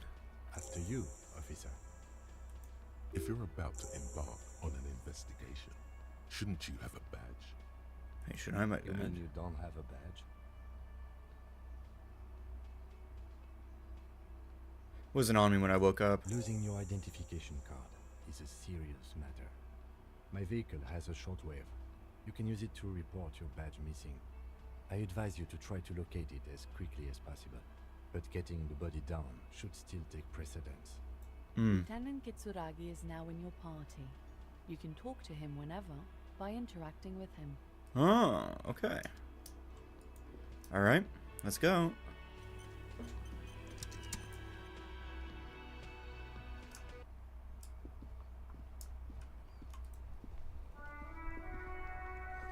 A heap of snow melts in this wheelbarrow.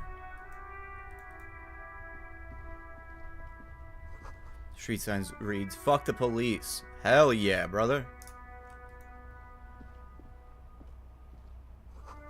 Pigs go home, the street signs. The street name is illegible. Alright. Ooh, look at that car. Wow. Oh, this must be Kim's. Before you stands a motor carriage. The bodywork is covered in blue and white livery, bearing the number 57. Oh. Vapor emanates from the large engine on the back of the vehicle. It hasn't had time to cool off yet. Oh. This must be the infernal machine that tore you from oblivion. The Caprice Kinema motor carriage. In the cabin, you are welcomed by a set of steering levers, a radio microphone on a hook, a pull-out toolbox under the seat, and the soft glow of the fuel preheater gauge. Ooh, wow. Interesting that it's lever operated instead of wheel operated.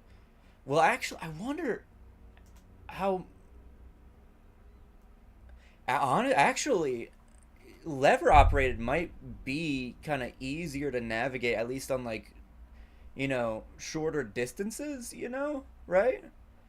Because I mean, personally, I've always had trouble with wheels, right? But if it's like turning this way or then turning this way, like physically in 3D space, and as instead of like on a single plane like this, that actually might be easier to control like that, right? Kind of reminds me of how like what you call it, like race wheels work, right? Or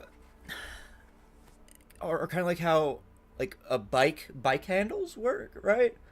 Where you can kind of feel how the entire thing is moving based on your actual position of your arms and shit. Blow out the toolbox. A metallic drawer slides out from under the seat and clicks into place. The tools inside are neatly organized. I can guarantee Kim was the one that organized them. Not that they haven't been used. Take what you need, officer. It's going to be a long case. I'm not protective of my tools, like some men are. He's Hey, can you share me with... a little protective of his tools. But what can you do? Work is work. Take the rubber-handled chain cutters. Can I take all of them? I think if I need to take any of them, I'll take the,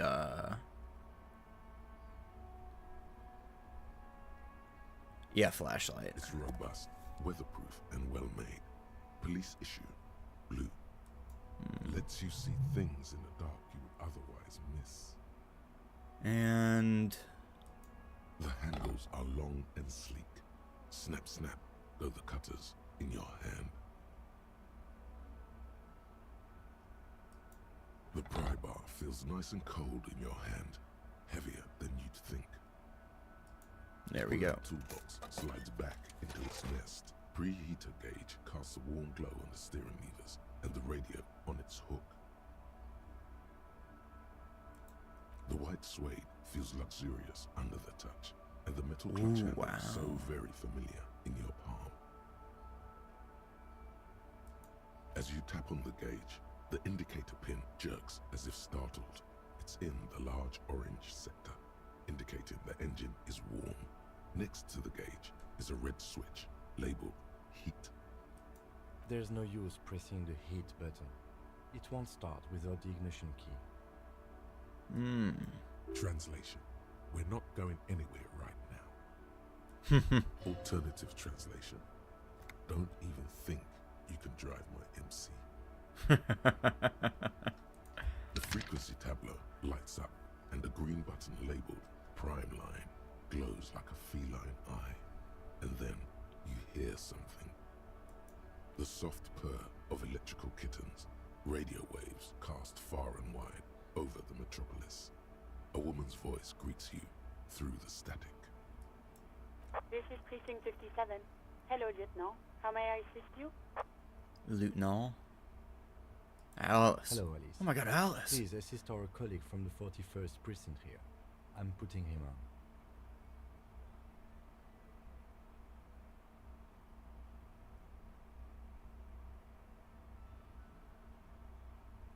Oh man, I'm trying. Firewalker copy. This is Officer Alice Demetri, Precinct 57. How may I assist you?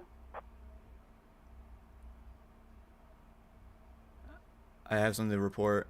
Just a second, officer. 10-2, 10-5. This is 41st. Come in. Over. A scrawny old man sits in a dusty cubicle, smoking, with a large white rectangle sewn on his vest. In front of him is a box-shaped apparatus with an array of wires and antennas. The radio switchboard. The man uses relay code. You've got this. You're a cop, and cops know relay code. 10-4, Station 41. I've got an urgent business. Over. 10-4, message received. 10-5, relay message. What's your status? Over. Just reporting in. Over. 10-18, state your message, sir. I need to report my badge missing. 10-9, over. Understood. 10-4, message received. This is a very serious situation. I need to 10-22 the captain. Over. Is it him? What does he want? Says he lost his badge and needs to report it. He what? He lost his badge? Who lost his badge? Dick fucking Mullen. Who do you think? It's Officer Dick Mullen from the bestseller Dick Mullen and the Lost Identity. He says, fighting off laughter. Dick Mullen is not your name. It's the name of a fictional detective who would not lose his badge. Defend yourself. Immediately. They're laughing at you.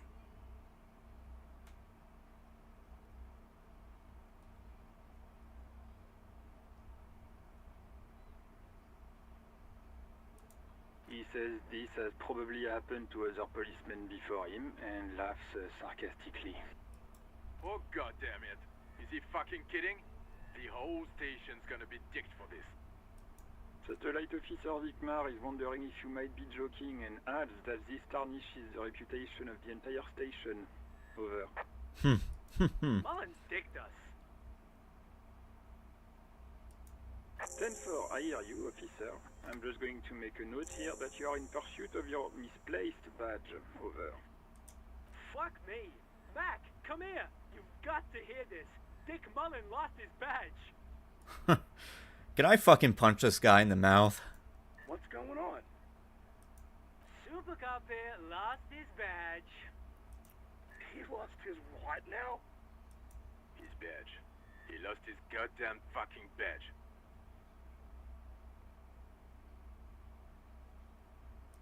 He asks you to please stop saying he lost his badge. Why? Did he find it? Line erupts with volcanic laughter. Sergeant Person was wondering if you found your badge yet. Over. You don't have a comeback. Sorry. It's hard to think like this. He's not replying. Looks like he's still looking for it. You hear laughter in the background. Enough with this, I have other things to discuss. 10-9, come again. I didn't get that. Over. New heights even for Captain Sober. Ask him. Ask him if he's lost his gun, too. Sergeant Person wants to know if you lost your gun too. Over. Check your pockets. Check your... Holy fuck. You don't know where it is, do you? I don't have my gun. No. It's gone. It's not fucking on you. Don't sweat it, Bratan. You don't need a gun to have fun. We can still have fun. It's not all over. My necktie is speaking to me, guys. 10-9, come in, officer. Did you get my question? We were wondering about your gun. Over. Even Fuck! before you can get the words out, everything gets scrambled in your brain.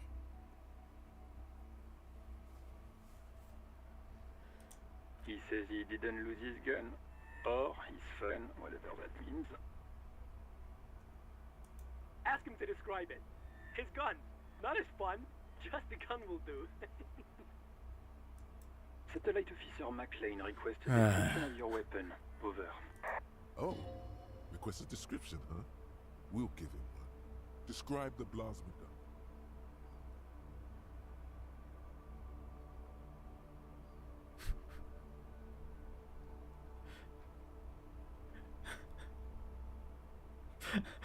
I'm going to go for sarcastic. 10-9, come again, please.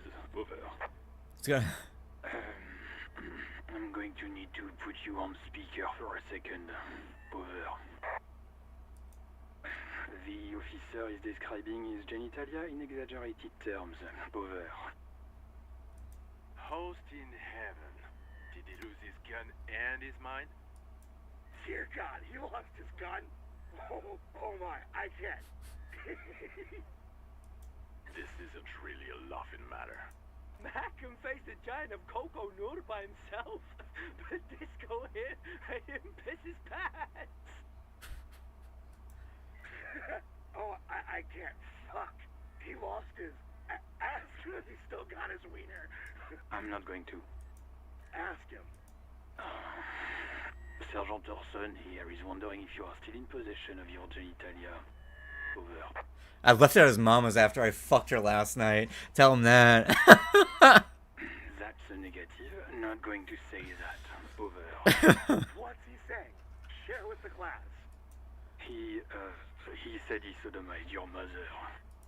The prick ate Mama's vanilla waffles at the captain's birthday party. Some nerve he's got. Sure her vanilla waffles were the only thing he ate? Shut up, Chester. This isn't funny. This is my mom we're talking about. I know it's what we're talking about. Tell him to apologize right now. It's my favorite subject. Sergeant Orson requests that you apologize for the claims that you made about his mother. Over. Mac, he says you shouldn't have antagonized the firewalker in the first place. Who? Satellite officer V. I'm afraid he might be referring to himself as Firewater, sir. Firewater? He's lost it. Fuck it. Tell him. Firewater, get it? Because that's what you call liquor is firewater. That's funny. Satellite officer V.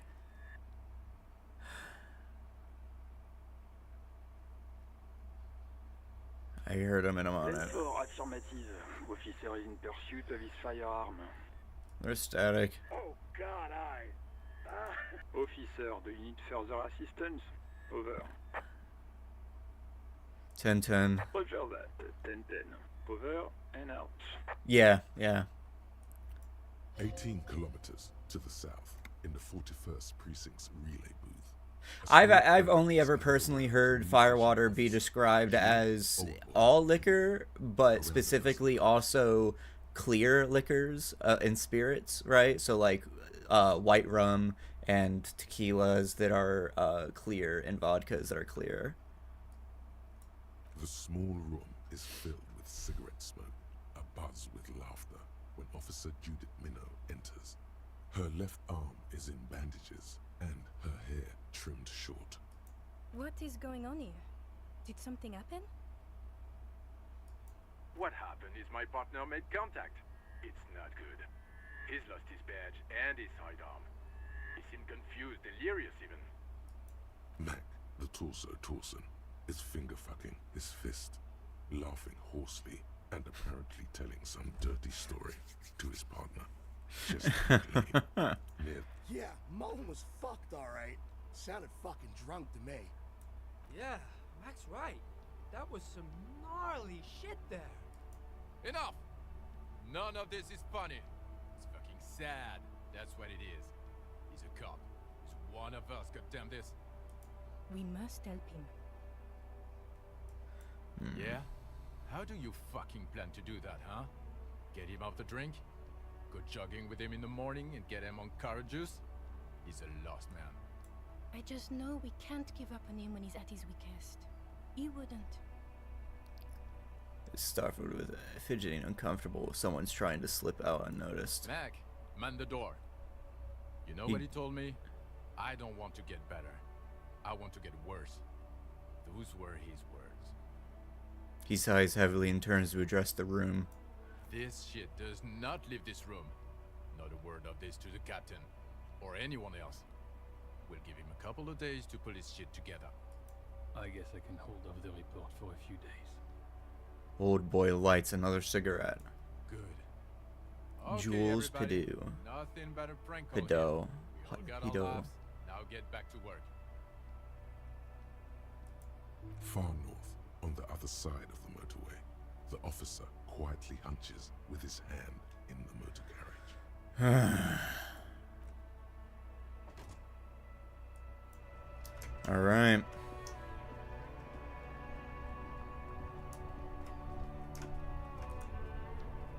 Is that salt or is that rock? Some great tectonic forces has cracked the pavement like an eggshell. Damn, what was that, huh? An ancient fountain. It doesn't pump water anymore. There's a tree in it. Damn, this place is really underdeveloped, huh?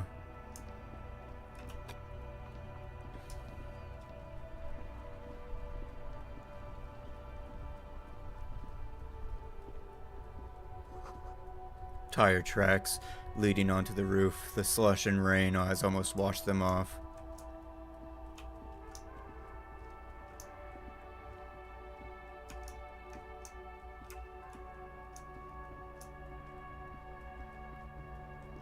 Seems like they're throwing balls in there to play some sort of game.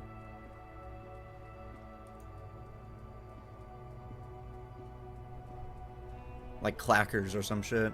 Life doesn't need to be a struggle.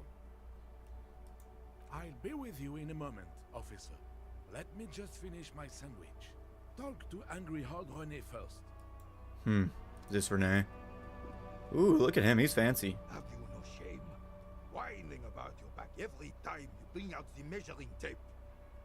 I feel like I've seen this guy before. Rene, you're a man with a fork in a world of soup. Please, let's just try to enjoy the game, alright? I'm trying to, but you keep breaking my concentration. You're old. I can see that. We're both old. Now stop grabbing your ass like it's a girl. These manly men are playing balls. This is a ball game. Grab a ball and play it. Don't ask questions. Shoot first. Ask questions never. Well, I feel like that's quite the innuendo. That's the spirit. Don't even waste your breath asking about the game. They wouldn't know anyway. Fuck yeah. Success.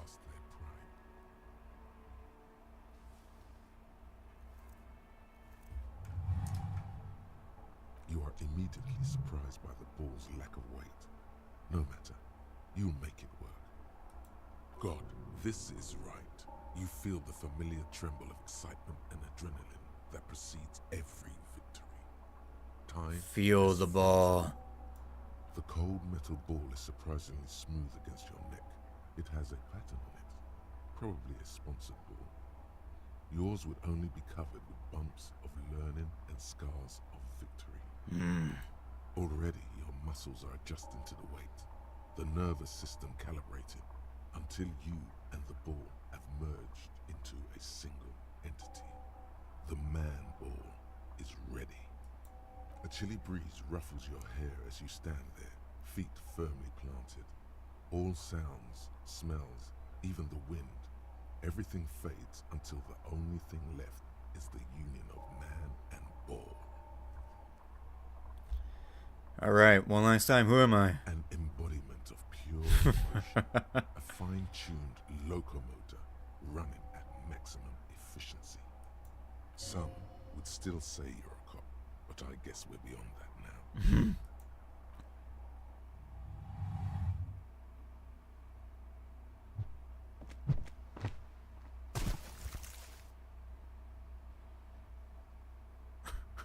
Merde!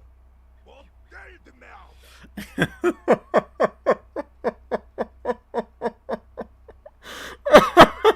I fucking shot put it, dude.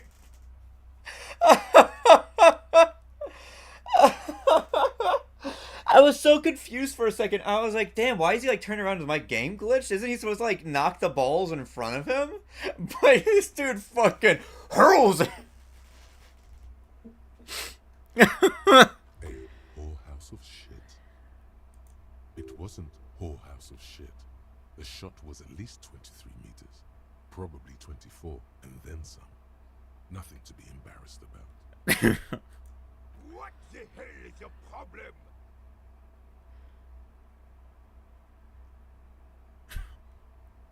Not a weak tricep, that's for sure. I don't care if you are a cop. You do not just ruin someone's game. It's so goddamn disrespectful. Listen to... I'm sorry. Wait, what? You vandalized our game, son. We can't play pétanque with 5 bull.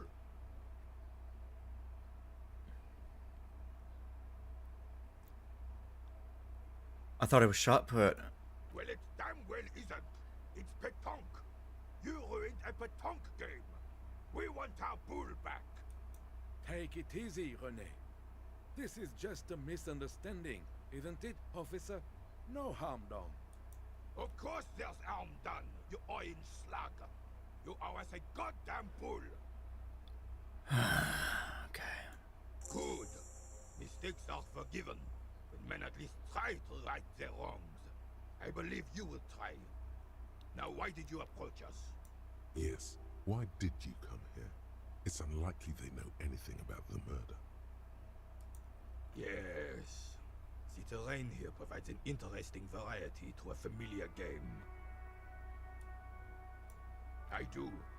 Fire from heavy artillery. Oh, damn. By artillery? But why? Why what? Why was artillery used? Because that's what happens when communists hijack your country, execute your supreme leadership, and turn your capital into a slaughterhouse. You use heavy ordnance to clean up your home. Communards, huh? Did you use them? He does look like he's in a uniform. Commies, communists, socialists, anarchists, call them what you like. They just chose a name to feel special. Senseless sentimentality. Did you use... Commies, communists, socialists, anarchists, all of those are communards, clearly. Those are not very different ideologies all at once, except for communist, and socialist. Because anarchist is too broad of a label unless it's specifically used in terms of leftism, but even then it is still far too broad of a term.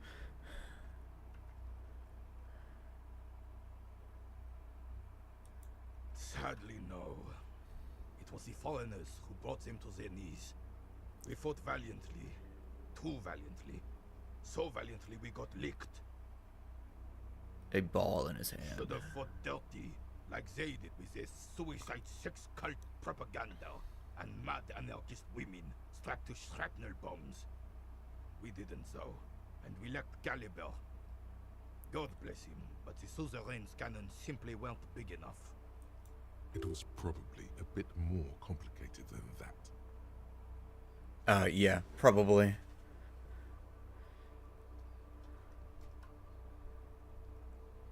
Why show them here in Martinique?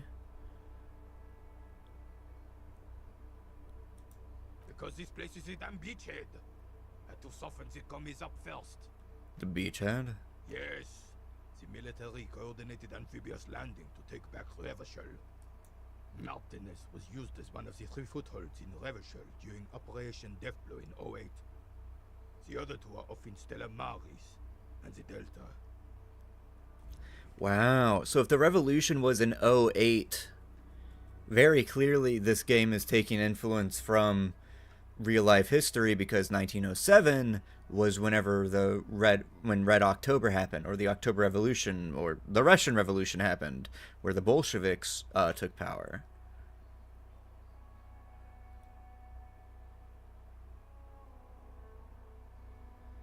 Yeah. This here is Blood Ground, where coalition boots first made landfall and cleaned those rabid dogs out. Most likely, we're playing pétanque on their mangled corpses. Blood Ground. You got old René going there. Like he isn't hungry enough already. Don't get me wrong, officer. I hate those foreign dogs, but the enemy of my enemy and all that. They're the lesser evil. Is that why everything's so bombed out? Damn right, son. They laid the fire of hell on the city before they stormed it. And it worked, too. The rest of the city got cleaned up, but Martinez they keep as a monument. And now the Union Socialists are practically running the place. The Union Socialists are running the place, huh? Really? I kinda doubt that. Well, it's your own damn fault. You, we, the coalition, Revachol, whoever you want to blame, never finished the job. Officially, the party never surrendered. Of course they still hold influence. You don't even begin to truly understand the players at the table, let alone the specific circumstances surrounding the... What do you think? Thinking men have opinions on these things. Present one. That's how it should be. Soft socialists paving the way forward for the hard working class to take over. Foreign power cleaned up our mess and now they rule. Shake your head in shame. The coalition seemed quite capable, actually. Commies just don't understand how money works. Nothing I don't think, I just do. Ooh, man, alright, here we go. The first deep political prompt. Well, I don't think, clearly, given how fucked everything is right now, and the way that cops are treated, and the way that there is a union, but there is still very seemingly a lot of problems that give influence and conditions that allow for certain things to still occur, and how there's still bombed out things, and there's still all sorts of shit around, even in just this area, which is apparently a beachhead that still hasn't been renovated or anything. It's, it definitely does seem like what happened was a foreign power came in, and now they're the ones that are influencing stuff, and the soft socialist stuff is a revolution that is still trying to be ongoing, because, like they said, a revolution failed. Some form of revolution happened and failed. And that must have not been from the party defending the status quo, which are the coalition, but this union that was attempting in 08 and then moved, based on the wording at least, is what I'm figuring, and then after their defeat and this foreign power came in, then they didn't ever relinquish full power, even though they took head of state. But because it was a technical failed revolution, it wasn't a people's revolution or anything like that, they were still in power in name alone, but was still weakened and destroyed enough to where it said that the revolution failed. I think I'm just going to go with one. Preposterous! Surely you don't mean it. I'm just sorry it had to be them. After 8 years of fighting those commie hyenas, boiling cats for food and drinking my piss in the mountains. Dude's moralizing so hard. He's like, "Oh damn, fuck! They made me do bad things because I wanted to keep the status quo." I would have preferred if the Right Honorable King Guillaume returned through Revachol, or even if that damn clan Frisel had risen from the grave and led us. Sadly, Guillaume, not the case. like Guillaume de Million. The same? Are they the same guy? So was this guy also like not only a celebrity but also a fucking king? Meaning he was very much in dominant like pop culture and shit. That's interesting. If so.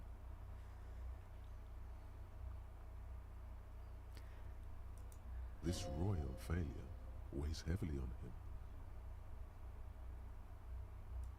Instead, all that is just, holy, and beautiful in the world was wiped away, and now it's neon signs with toothpaste ads everywhere. Foreign influence peddling garbage and stupid music on the radio. Very deeply conservative, very clearly. And a social fascist, of course. You know, focusing on the had, not the is, and all this other stuff, and kind of playing up how beautiful the world was, despite the fact he literally just mentioned all this other shit of the horrors of everything that he had to do, but that was still in the past. You know, he was boiling cats and drinking piss, but oh, the past was so good, right? Very, very much also like a sense of like chauvinism. And yeah, like with all this stuff, like with ads everywhere, he seems like he's like, oh, I hate these commies, and it's just he's describing capitalism. This is just what the commies wanted. This was their plan all along. This is what they wanted to replace the role of the suzerain with. A true king in both blood and mind led Revachol before Frisel. He would have been better, but the damn commies drove him into exile. Some manner of self-deceit is present in his thinking. Sounds like this Guillaume abandoned him, and he doesn't want to admit it. Damn Frissel. He was the king we couldn't protect. The Carabineers failed him, and the crown. He died in the hands of the Hyperlay, in a very public execution. This was Reign as the king. Has everyone forgotten already? They forgotten already. Soon, they will forget everything. Him too. Then he chooses anger over melancholy. Someone's demon to me. What? Who is it? What do you want? Dum bull. What? What does it say? Dum bull. I see that. Thank you. It's no use talking to you. You were still in Daddy's balls when it happened. When we took our last stand against the Fifth and rode the cavalry straight into gunfire. 20 years ago was the failed revolution, and that's what he's talking about in 08. Oh, wait, no, it says 50, so 20 years ago would be... It's 58, and then 20 years ago was 30, and then 30 years before that was 08. So, oh, actually, yeah, Harry, this guy, our protagonist, probably would be still... Oh. It's about this old soldier that makes him stand so proud.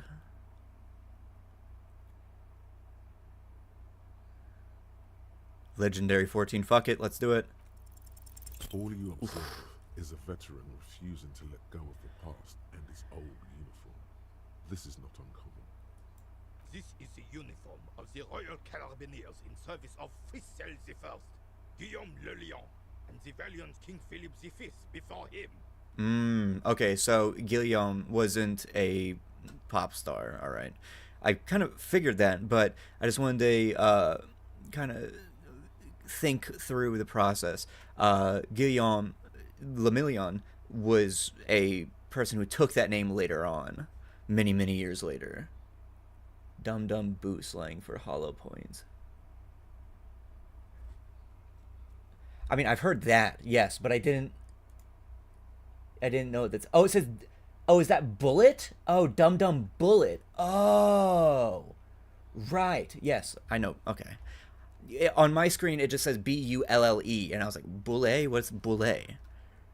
Dum Bullet, yes. I remember reading the thing about whenever hollow points first gained traction of being used against people, and they were called cop killers. You do not speak his name, Craven. Although he was a clown. But he was our clown.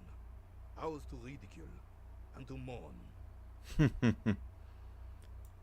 There's something you missed. You will get to it. Don't worry. Unfortunately, I don't. Unlike most of the locals, I have no qualms about assisting law enforcement. But this affair has passed me by completely. So you're okay with helping law enforcement, despite the fact you say that communists are in power, and you think that the cops and law enforcement that would be the ones enforcing the law of those communists are the ones you want to help? Oh, wow, okay. A lot of cognitive dissonance in this guy. In Martinez, the union is the law. So can you really blame them? But you don't have a problem with cops? Cop is a pejorative term. I don't have a problem with policemen. On the contrary, I admire the effort to bring order to our streets. He doesn't know about the crime. Your time is better spent discussing politics.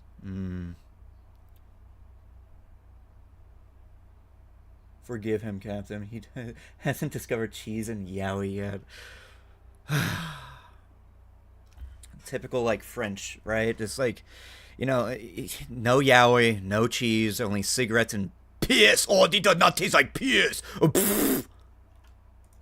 I I'm confident they are indispensable in regard to all the paperwork and other administrative duties.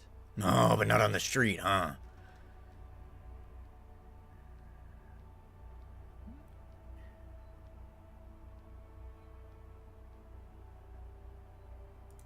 But you must agree that nature, in her infinite wisdom, has made men more fit to perform certain, more challenging tasks. Don't you, officer? Even if that's the case, even if that's the case of, you know, oh, women are built for other tasks and men for these tasks, the whole point of society is, you know, producing for all of humans, right? Of, you know, gathering in the operations of humanity as a whole, right? And you can always make a debate on what that civilization and society is. But the whole thing of society and civilization is the interconnections of, you know, social roles and other ideas and constructing social constructs to, you know, have these things that people can do regardless of other things as well. So they do make good desserts. I like creme brulee. So it's one of those like really weird things that when you talk about women doing things that men can do, why the fuck couldn't they do it? Like, people be like, oh, well, women, blah, blah, blah, blah, blah. But it's like, okay, but what if a woman meets the qualifications that the man does, right? Like, it's like, oh, well, a woman shouldn't be a fighter because she's 5'2" and 80 pounds. It's like, well, no fucking shit. I wouldn't want a man to be 5'2" and only 80 pounds that can't lift shit and has horrible endurance either, right? I wouldn't want either of those people that don't meet the qualifications within that, regardless of gender, right? And sex and all these other things. And it's just so strange where it's like, oh, well, they're fit to perform certain tasks. And it's like, okay, if they are, then what if they are fit to perform different tasks because these specific individuals can't? That argument begins to fall apart. That argument of, oh, women need to do this, men need to do these things, begin to kind of crumble. Because it's like, oh, well, if the man that's in this certain task, what if he's not fit for it? But because he's a man, you put him in there anyway. What if this man was actually better suited for paperwork? What if this man, due to his deduction and his reasoning and his skills and all these other things, was better fit for, say, janitorial work? But this woman was better suited for on-the-street investigatory, like, tasks and business and other things like that. It's just so stupid. I don't think there's any evolutionary inequality at play here. Really, officer. Match an average woman against an average man in a dark alley and see who comes out on top. Well, clearly they are both blind as fuck and go swinging and don't do anything. Also, let's say an average man, right, versus an average woman. Let's say average man, what, 5'8", right? 165 pounds. Or is it 5'9" for North America? In North America, average woman about 5'4", 5'5", so about 3 to 4 inches shorter, and about 20-ish, 30-ish pounds lighter, around 135, 145 pounds. Both of these people, both of these averages, right, are not physically built. They do not have physicality to play, right? The average man does not have a lot of strength. The average woman does not have a lot of strength. They do not have the bodies that a lot of people argue would best suit them because of the conditions and roles that they usually take on, such as sitting and other things like that, and other things, causes them to not use the biomechanics and chemicals to have those advantages over the other, right? So like a man with high testosterone that would be easier for building muscle and other things isn't doing anything to build that muscle on average. The woman who might have high estrogen counts, which allows for quicker movement, higher endurance, and other things like that, isn't doing anything to allow for those attributes to take center stage and to be, used. So both of these people in an alleyway suddenly be like, okay, fight. Probably the taller person's going to come out on top. But it's also one of those things where there's a good chance that the woman would win because this average man is unfit. This average man doesn't know how to throw a punch. This average man doesn't know how to do anything. But we do know that Pop has proposed a solution to fix sexism. What is that? But like these two people, right? I could actually imagine that the average woman may be able to have. We should turn everyone into possums? Is that what you're gonna say? Yeah. Is that I would actually say that the woman may actually have an emotional edge in terms of like outburst rage within that moment, right? That feminine rage that to like actually give her an edge. But then there's also the masculine rage that could be also used in the moment that could allow for a boost in strength and other things like that. Honestly, if you take a woman, an average woman, an average man, and put them in a dark alleyway and say just go at it, it's probably high diff for either of them. It is not the sweep that people think it is, especially if it's not, knocked down, first to get knocked down wins. It's first to fucking die is who wins, right? I think it becomes high diff. But like a trained man against an average woman, man's going to win, right? He's trained. He has these experiences. He has the physical benefit and the skill benefit. The woman doesn't really have anything other than possible weight advantage in some regards, because the trained man might be lighter in some regards, right? Or even shorter because of like martial arts and other things like that.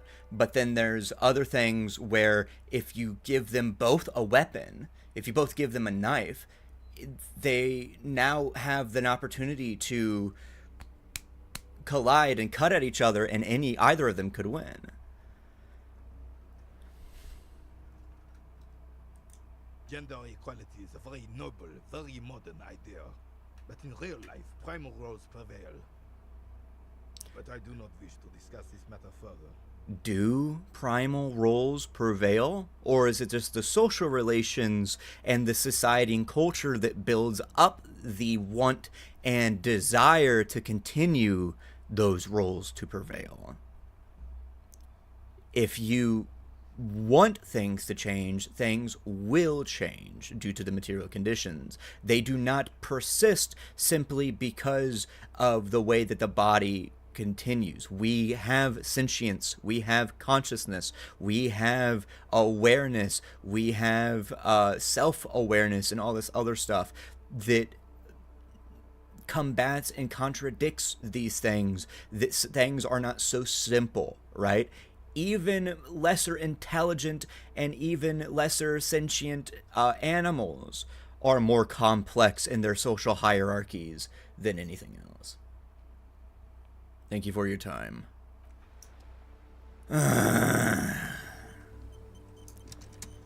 Fuck, this game is really good. This game is really good. The coin-operated thing is banged and unoperable.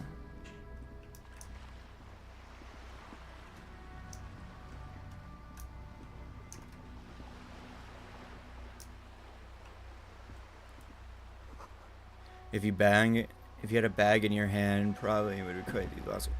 Yeah.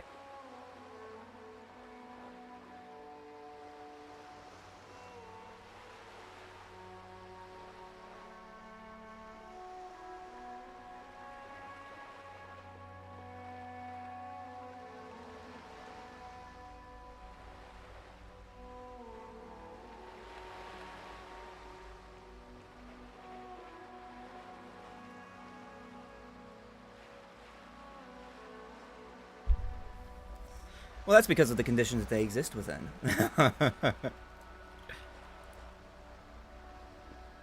The possums not having hierarchy.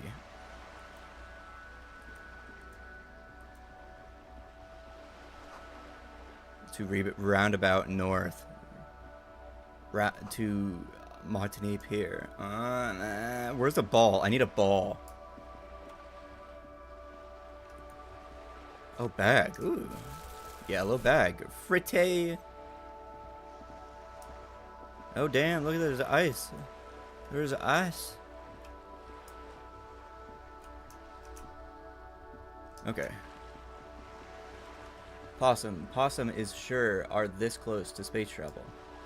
I'm sure they are. I'm sure possums, raccoons, and other considered rodents are, in a derogatory term, are actually very close to automated space luxurious capital or communism.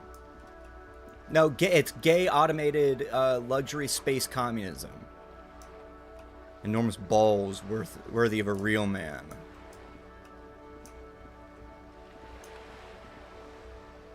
Is that a seal? A lonely cormorant surveys the seal, indifferent to your approach. Okay. I feel like if I continue going that way, I'm going to end up going around and ending up in the,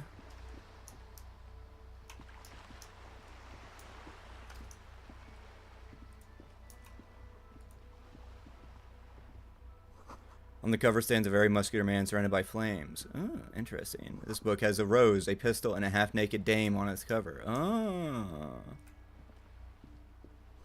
This book is about pate. This book, you really don't understand what it's about, nor does it seem important. Well, it's about Bodor culture. It promotes freedom and roaming upstream. Oh, a book about the future. The government reads your mind using radio technology. Ah, yes, because logistically that is a very sustainable thing to do.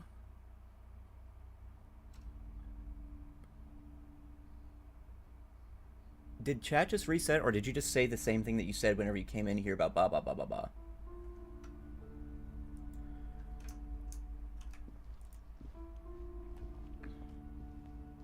Gift book and molten candy.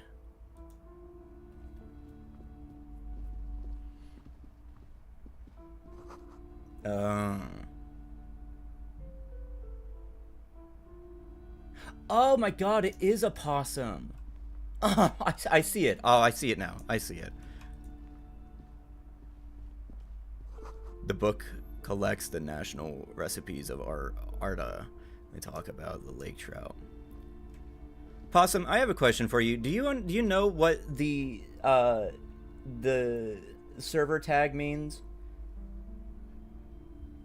HHG. Are you aware what that means?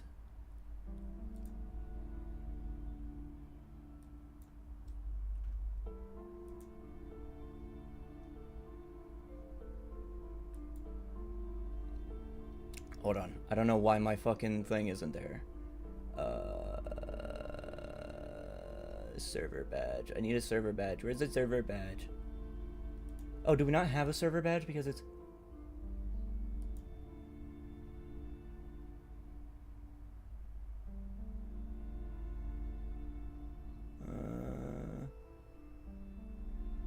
Right, we don't have a server tag because it's... We don't have any boosts anymore. HHG stands for... Let me say it properly this time. I always say it wrong.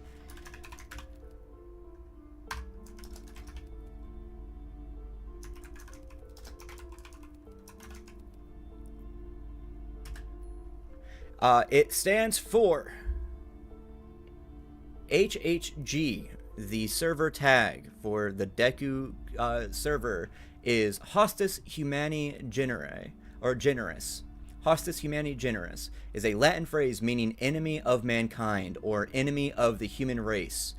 A legal term historically applied to pirates, terrorists, and slave traders, labeling them threats to all humanity, not just specific nations, allowing any state to prosecute them under universal jurisdiction, Originating in Roman and Admiralty law, it signifies individuals so heinous they fall outside civilization's protections, making them subject to capture and punishment by anyone. And don't that just fit pirates? Don't that just fit... Kim, what the fuck are you doing? Don't that just fit, you know, leftists and organizers and, you know, anyone that wants to be progressive and dare speak against the state? Welcome to Crime, Romance, and Biographies of Famous People. My name is Plaisance. Possum and Greta in many places? That's awesome. Be welcome, and please take responsibility for the energy you bring into this space. So you're the owner of the store? I am the proudest owner of our little shop of culture. There's a little girl standing outside. Annette, yes, my daughter. I hope she wasn't slacking off again with her nose in science fiction. Tell me, was she at her post doing her job like a proper girl? Yes, of course. Wonderful. Did you talk to her? Yes. Great. On a scale of 1 to 10, how compelled were you to buy books after talking with her? Oh my god, this fucking liberal, ugh. Her opinion of her daughter depends on how well she lured you into the store. Yeah, 10. Very polite. My precious, her dedication brings joy to my heart. If you have children, I hope they turn out as great as my Annette. And that is quite the trooper. I'm here to dismantle the free market and abolish child labor. You must be kidding. There's nothing like that happening. Depends. How much do you pay her? Good, sir. What does a young child do with money anyway? No, I save it for her as a fund. She's securing her financial future out there. So she's reliant on your paternalism and the wage that you withhold from her because you're her parent. Despite the fact that if it was anyone else, you would want to very clearly pay her and actual money that she can use for her labor and the labor power that she uses out there because you are forcing her to be in that situation. You are by definition exploiting your daughter, regardless if you think that you are helping her or otherwise. Such criminal behavior would not happen in more developed countries. Yeah, more developed countries.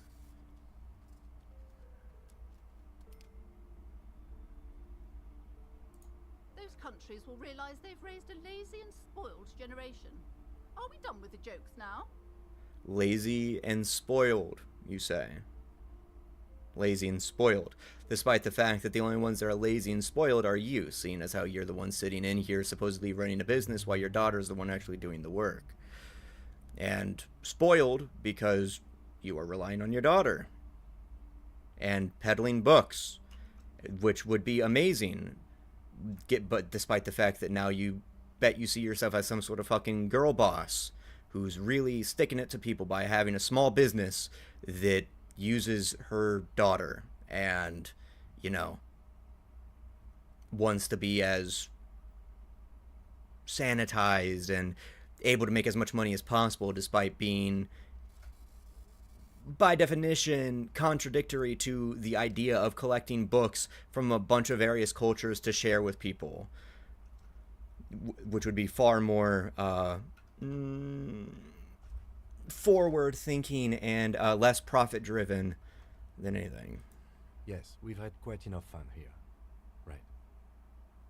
Look, Tuna taps his foot. He's actually not tapping his foot, I don't see. It'd be cool if he was, actually. Say culture and possum top of Nico Montoya. Hello. Welcome back, Chris. The way you're handling her strikes me as wrong. Mind your own business, sir. In our society, people don't get to tell each other how to raise their children. It's none of your or anyone's business. Oh, yes, because the way that you raise a child, a being you brought into this world and into this society, isn't the society and larger community at large's issue or problem. Yes, that makes total sense and makes absolute total logic that we have no say in how you potentially are bringing in a new person into the rest of this culture. Yes, continue being a strict individualist. Denial is the way she copes with criticism. The woman before you scans the store, her shoulders rigid and tense. Every now and then, she nudges her glasses. What if I want to buy a book? Then why are you talking to me? Everything is on the shelves to browse. Don't you feel compelled to buy anything? See those shelves there? Go. Be drawn. You want me to buy stuff? You know, instead of having a rich discussion on things and maybe making some money on the side by selling them, you just want to sell the books. Everything is on the shelves. Take a look yourself. The shelves compel you, don't they? God, you fucking suck at this. She's attempting to mentally direct you towards the shelves. She only wants you to buy the goods. She doesn't care about the books. Truth be told, not really. My sister brings in most of the goods. I'm sure it's all very literary stuff with well-written prose. But you don't learn about the important things in life from fabricated stories. If you don't like books, why the fuck are you selling books, huh? Oh, right, profit. Duh. God, this fucking pisses me off. This pisses... Oh. Bang!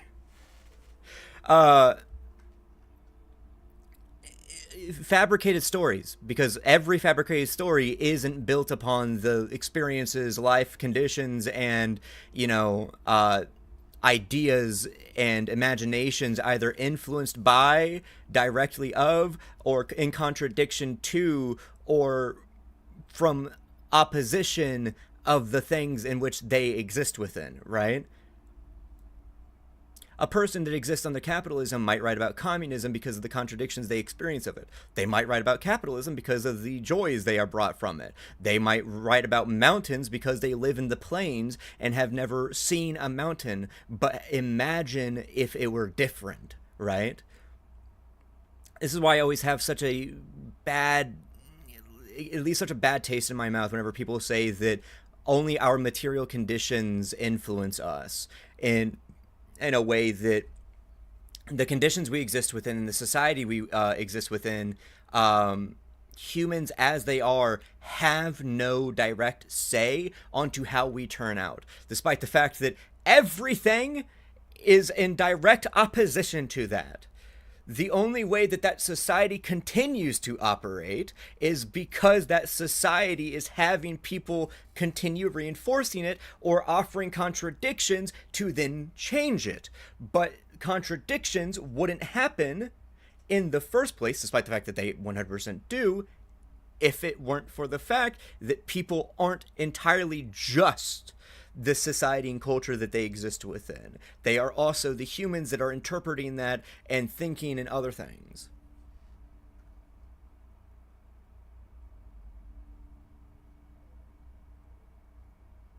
Yes, that is possum. You should see the Unitext little possum that she made. Where do you learn about important things then? The truth is available if you just know where to look, and you have to open and free your mind to understand. Oh, free my mind, huh? But by that logic, the best place to learn stuff would be through books and other perspectives. She smiles and nods, seemingly relieved. Alright.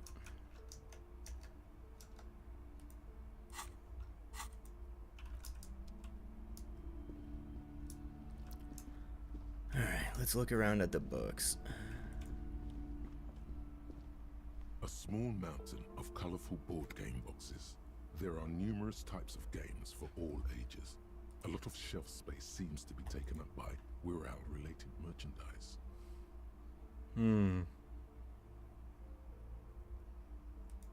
Wonderful board games, sir.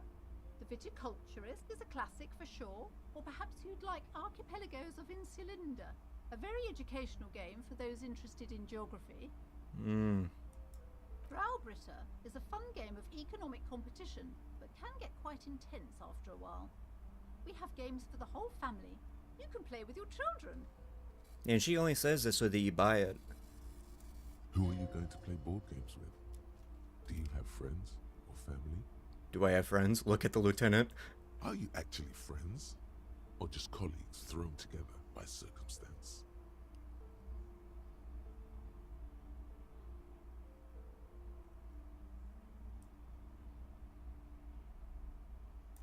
Friends are technically like family. For playing with friends, I'd recommend Suzerainty. It's a civilization building game where you build a civilization, then set off to brutally colonize and repress other civilizations. It'll cost 12 real. $12. Not bad, unless.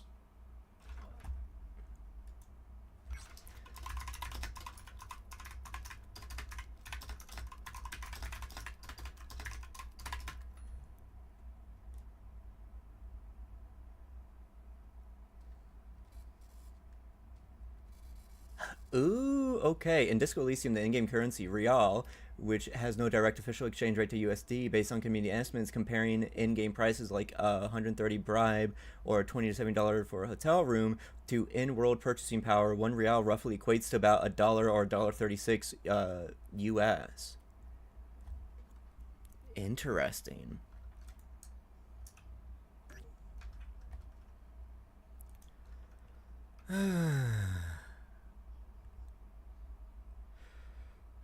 I bet if she talked about how if she saw colonization, she'd be like, "Oh, that sucks so bad, but at least we're teaching them, right? Oh, that sucks so bad. That makes me feel bad. I don't want to look at that. At least, you know, they're doing good things, right? Despite the oh my god, I'm going to calm down. Calm down. It's okay. It's just a game. It is just a game. It is just a game." An endless variety of source books, lore books, and codices litter the table. The topmost book is titled Welkin Compendium, 2nd edition. Second edition. There's also a large hardbound tome with intricate cover art, The Hunters of Katawak, Boreal Creature Compendium, and a Pick Your Path adventure game book titled Tales of Wirral, Cavern of Velkrag. Books in a board game section? Who wants to read books? Me. There's a box that says Wirral, 3rd edition Mega Setting Supplements Module. The side panel notes, a fantastique adventure board game, new maps and miniatures. A sticker on it displays 25 real. That price is steep, but then it's the 3rd edition Mega Setting Supplement, so it makes sense. $25 for a setting supplement. Actually, that's actually pretty cheap. If it's to 1 USD, so about maybe $30-ish, right? That's actually not that bad if you've ever seen like the hardcovers of like D&D books, right? Those things get really fucking expensive. Just to buy a monster manual now, hardcover. And yes, I know you can always. I've shown my tablet before. I have a ton of books and like manuals on that, right? But hardcover stuff is always nice. Having physical stuff is always nice. Wow, it gets expensive, right? $40 for like D&D 5e rule book. It's crazy. Lousy auras there. No, role-playing games are popular among those types. You know, who are into those kind of things. Personally, I don't like it. Not at all. Only vibes based, huh? Based on how you feel? I've heard they turn people into occult enthusiasts. That they have rituals where they try to summon entities. Highly immoral stuff. You can still buy them, though. So you have such a hard time with it, but you do actively, fucking sell it because you want to make money off of it? Great. Awesome logic. The rack is brimming with worn paperbacks featuring an extremely muscular 792 book for her TTRPG stuff. What fucking book is that? Contain the word Hyundai somewhere. Tell me about the muscle book. Oh, Man from Hyundai. A very popular series of adventure novels. They're awfully immoral and violent books. Why are they so popular? You know, for someone who loves selling the books, you sure do fucking hate all of it. Blood and violence, scantily clad women, epic narratives, all those mystical things he encounters. They're bound to grab those with little imagination and nothing to do. Little imagination, because yes, you need to have little imaginations for so much things with imagination. What does it matter? They're all the same. However, the customer is always right, they say. Oh, wow. I mean, I'd expect you to say the actual term, which is the customer's always right in matters of taste. If you're a novice of the series, I'd recommend Hjelmdalaman, the man from Hjelmdal. It's supposed to be a good introduction to the series. Look at the display. How much do I have? Oh, I only have like 40 cents. Lol. Rows and rows of Hjelmdalamen blur your vision. You make out some titles.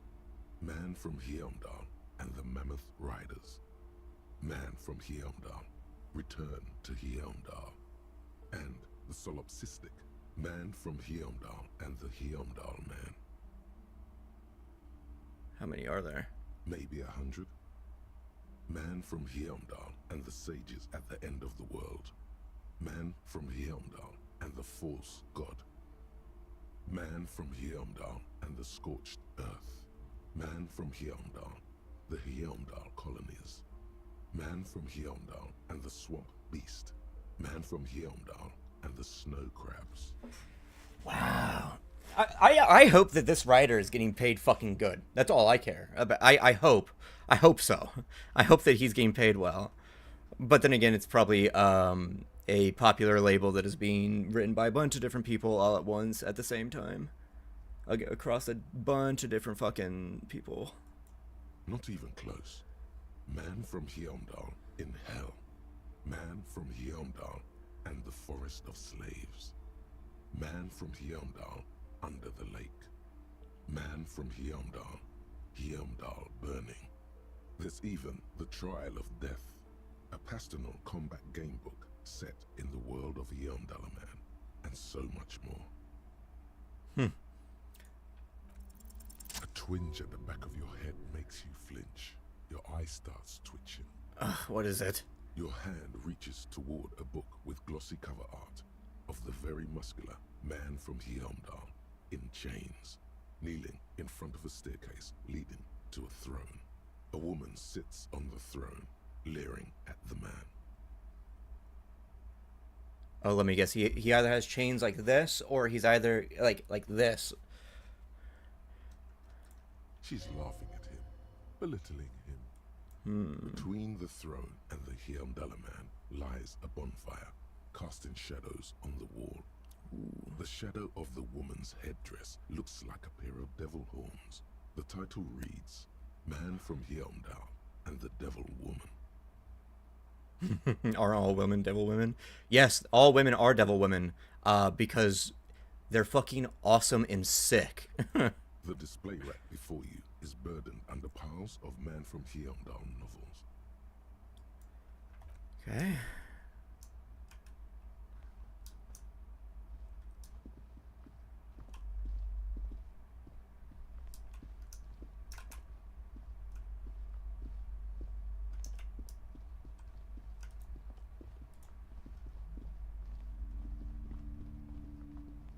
Oh, shit. Actually, no. I want to go back here. You see a set of tattered curtains blocking the way to another room. A strange cage-like trinket dangles from the curtains. Excuse me, officer.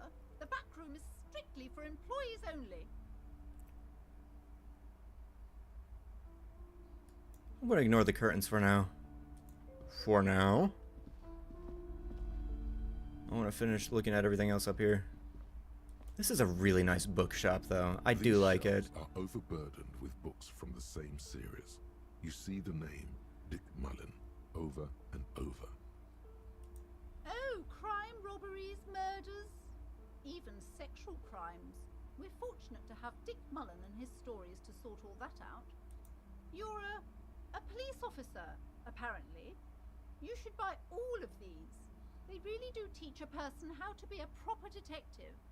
Oh, really? Wow, a fictional book about police work teaches somebody how to be a proper detective, despite the fact that it's mostly just going to be the narrative itself with...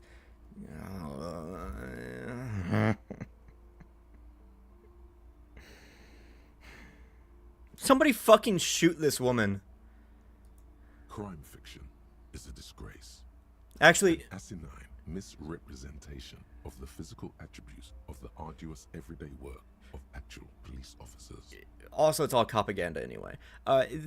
My actual solution to this woman: strip her of her shit and just leave her be. Right? Get rid of her fucking business and have her be on her way. We don't need someone like this fucking running a business. These books greatly overstate the excitement of police work, glossing over how long it takes to actually follow up on leads and eliminate dead ends. What's more, they completely ignore the psychological hardships of year after year coming into contact with people during the worst days of their lives. Yeah, that's true. People forget. People need to remember, right? I was sending you a thing for her delicious feedback.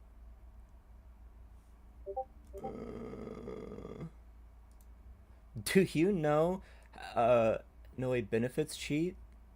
We are looking for courageous individuals to provide us with information on benefit cheats. If you have any information, please contact us. I cannot believe you got this far, you little snitch. You want to police us? We will boil you up and feed your bones to the bastard Forrest. Oh, Bastard Forrest. Go punch up, not sideways. Yeah. Punch up, not sideways. I'm guessing that's referring to things like, oh, it's not left versus right, it's up versus down. Actually, it's up versus down and left versus right, because holy shit, there's people on both sides of you trying to get up on top, and you gotta fucking pull them down before they get up there while you're punching up people at the top. I fuck with it. Actually, I think that would be a really funny thing for me to do. Is I would put a same thing like that out there, like, have you seen this man? Report him, and then like at the very bottom, like, oh, you got this far, you little fucking snitch. That'd be funny. But yeah, a lot of people don't realize that a lot of like first responders are meeting people at the worst days of their lives. Every single day, you are meeting them at the worst possible fucking time. Not a single mention of all the stress this work creates upon the officer's family. Detective fiction just doesn't tell the truth at all. Now, would you like a list of all the books found on the shelf? Yes, absolutely. Also, because of the high domestic abuse rates amongst police officers and alcoholism. You see Dick Mullen on the job. Get Me Mullen. The stalwart adventures of Richard P. Mullen. Dick Mullen and the Murder in the Orchard. The sordid affair of Dick Mullen. A killing is declared. Dick Mullen in the murder house.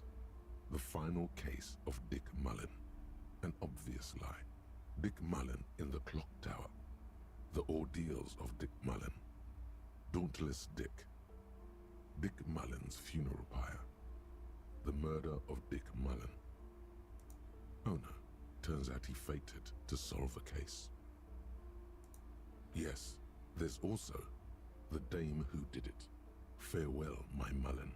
Faking death seems to be a common trope in the Mullen series. The morbid tales of Dick Mullen. A dark tide turns. Tragedy calls for Dick Mullen. Another one with fake death. And, of course, Dick Mullen, the murderer. In order to catch a murderer, Dick Mullen must become the murderer. After all this, you still haven't found the answer to the one question that matters. Who is Dick Mullen? Your attempt to grasp at the answer fails. It seems very close by, pulsating just out of reach.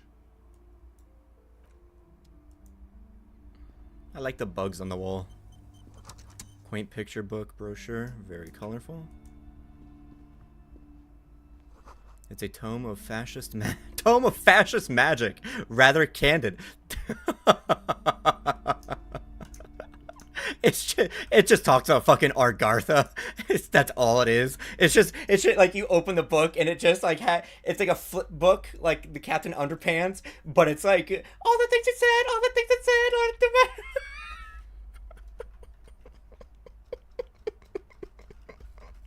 fucking real edits, but it's like a flip book. That's awesome.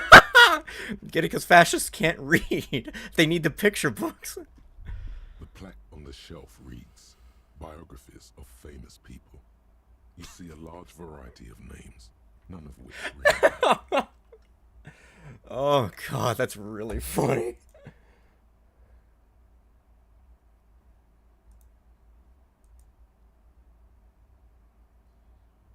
What the fuck is this? Possum, what is this? What did you send me?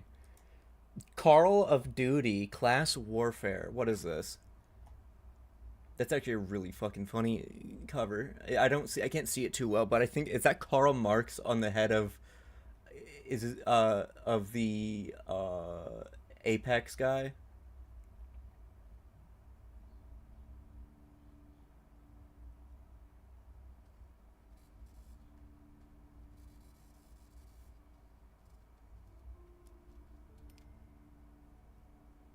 Oh, this is actually pretty dope.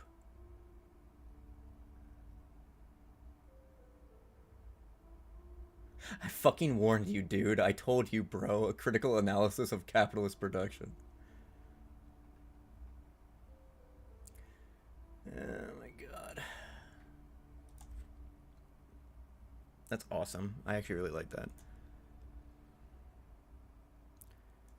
I would say the greatest innocence. Yes, most certainly. It's an important educational tool, delving into the depths of history, religion, and their relation to innocentic power. Innocentic power? You certainly love education, but you fucking hate when people read. You know, it's almost as if you like the idea that it gives you and inflates your ego of education that you're giving to people because it bolsters back to you rather than the actual benefits of education amongst people. A very influential historical figure, but surely I don't have to tell you that. You're a law officer, and law officers have at least some education. The book is also very daring. The author aims to re-examine the universal understandings of the innocentic system, creating a fresh vantage point and a shift in the tired order of things. A shift in perspective, not in anything actually. Okay.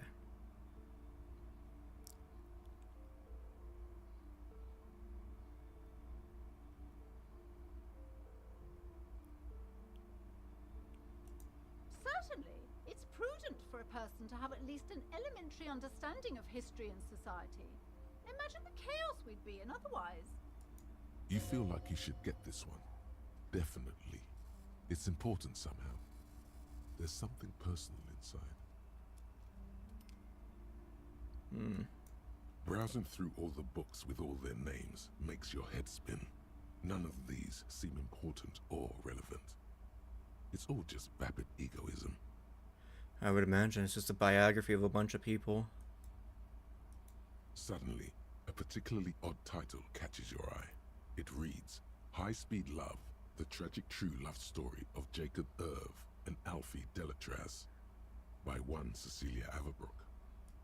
High Speed Love chronicles the romance between two of the finest tip-top tourney racers in history. One of them is the madcap driver, Jacob Irv.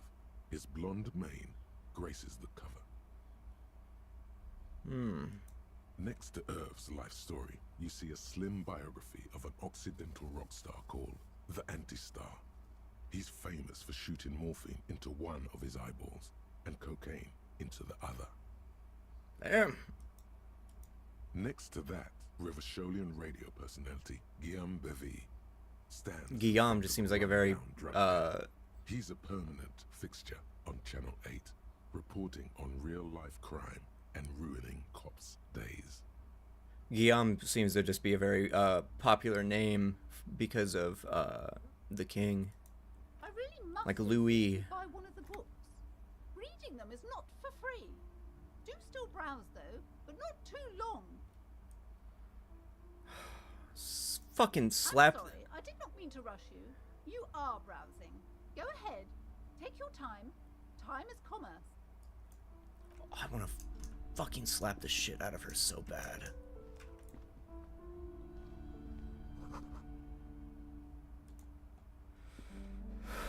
This bookstore is not strictly If any of you, romance, and if any of you guys have ever wondered, man, I wonder what Deku is like, just like in average interactions with people like this, and not like with the crew and and like with the community and people, you know, that are kind of in the same vein as him. This is just how it is, almost constantly, right?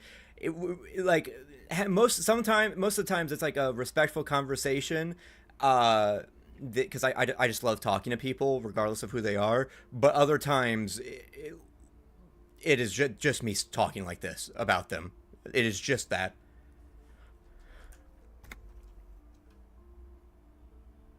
Paranatural literature. What books are these? Sir, please, no browsing in that shelf.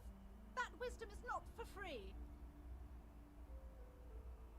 What? I can't have you end up, like, opening a police store next door and stealing my customers. Oh no! The fuck are you talking about? A police store? amidst the various books, you find one written by someone named Matthias W. Dundas. It's about wholeness, unity, balance. These three things are very important to the working class mind. Unity and balance. These three are very important to the working class mind. Yeah, maybe for easing The point them. of the book, and many others on this shelf, is to give people medicinal advice in situations where they don't have access to paid health services. Oh.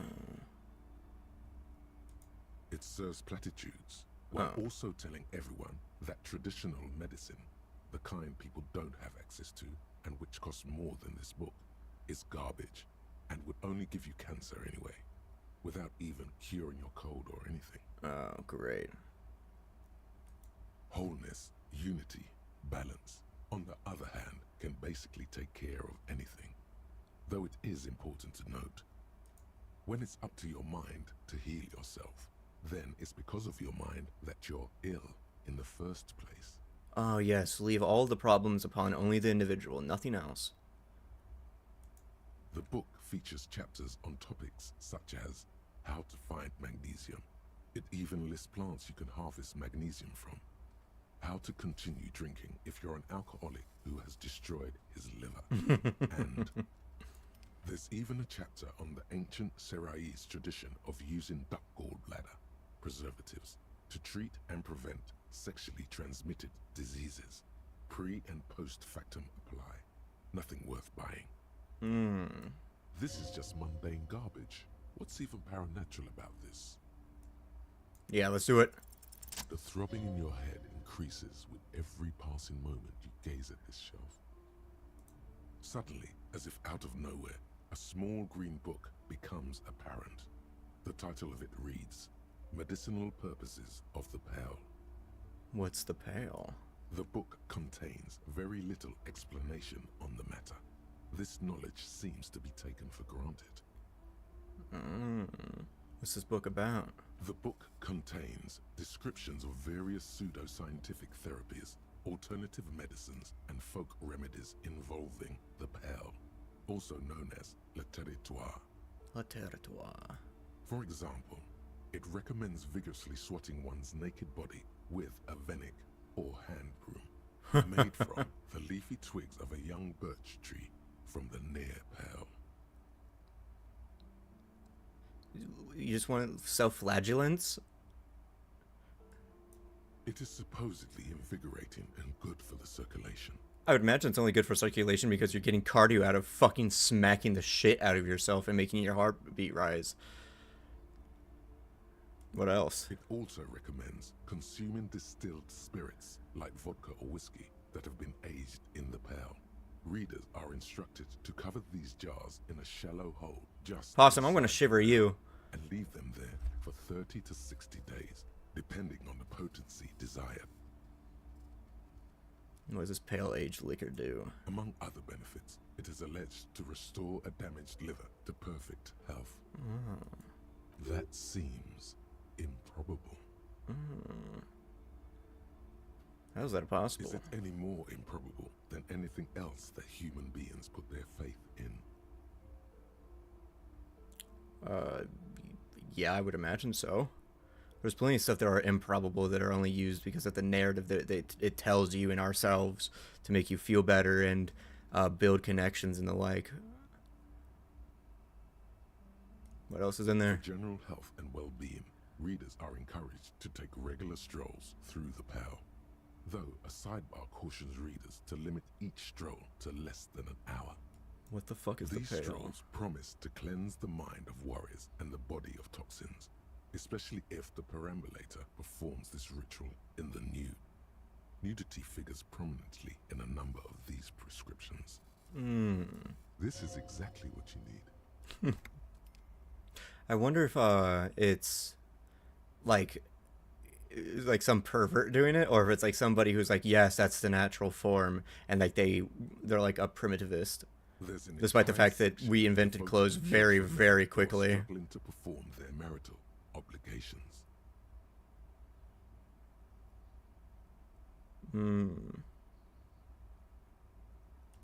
Excuse me, sir. I believe you've been perusing that particular volume long enough. If you'd like to continue reading, I must insist you buy it. Alright, Kim. Yes?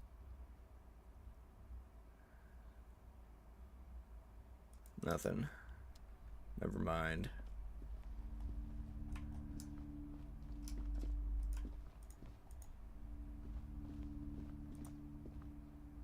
You see a tattered set of curtains and a polyhedron-shaped cage-like trinket. You see some kind of charm, an irregular polyhedron assembled from bones, sticks, and straw. Inside, a disturbing fish head with empty eye sockets stares at you. Occultism and paganist sort of thing, despite the fact that what she was literally just talking about. This is a traditional Seminese ward, meant to provide protection against ill luck, bad dreams, curses, and other supernatural scourges. Inhabitants of Ile de Fantôme, the Seminide Islands down south. Aside from poking at it suspiciously, there is nothing else to do with the fish head charm at this time. The curtains remain shut. Actually, I wonder if the woman doesn't like this stuff and it's from her sister, but she is almost kind of like appropriating it, while the sister is actually deeply respectful of it. Nothing. Now please go back to browsing the books. Don't you feel compelled to look at the books? The books are all you care about. She speaks almost as if she's trying to put a spell on you, urging you to buy more books. Oddly enough, the more she tries to draw you away from the curtains, the more alluring they become. Just as you're about to pull apart the curtains, the petrified voice of the shop owner cries out once more. Sir, don't touch that. I told you it's off limits for the customers. Parapsychologically speaking, we're dumb if you decide to open them. I won't be held responsible for the consequences. It's too dangerous.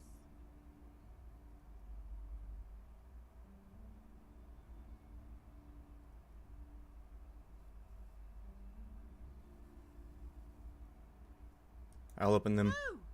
Please just talk to me, officer. Come here and let's talk this through before you decide to do anything extreme. Extreme, huh? Talking is always good. Go see what she has to say. There is something mysterious about the curtains. Be careful. The curtains, tattered with age and covered in dust, hang before you, as if taunting you. Fine, let's talk to her. Let's see what she got. She got anything else? If not, I'm tearing the curtains open. Hello again, esteemed officer. I already told you, it's just a storage room for employees. I don't understand why it's so important to you. Just let it go, officer. Go buy some goddamn books. You're supposed to be drawn to the books. It's just for decoration.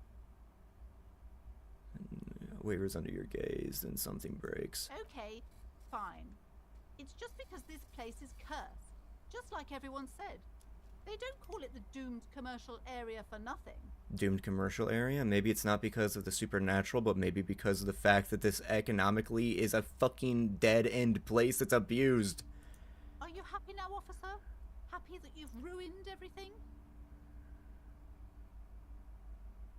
Why didn't you just tell me that? It's not good to talk about the curse, not in detail. The negativism, it's dangerous. Talking about the void wraiths angers them. Wow. Void raves. You have new words. The curse is so much worse than you could imagine. It's a disease, eating at the very foundation. A shiver runs through the woman as she looks around the dimly lit room. It's the curse of financial distress, of ruin and bankruptcy. Uh-huh. Didn't that curtain just move?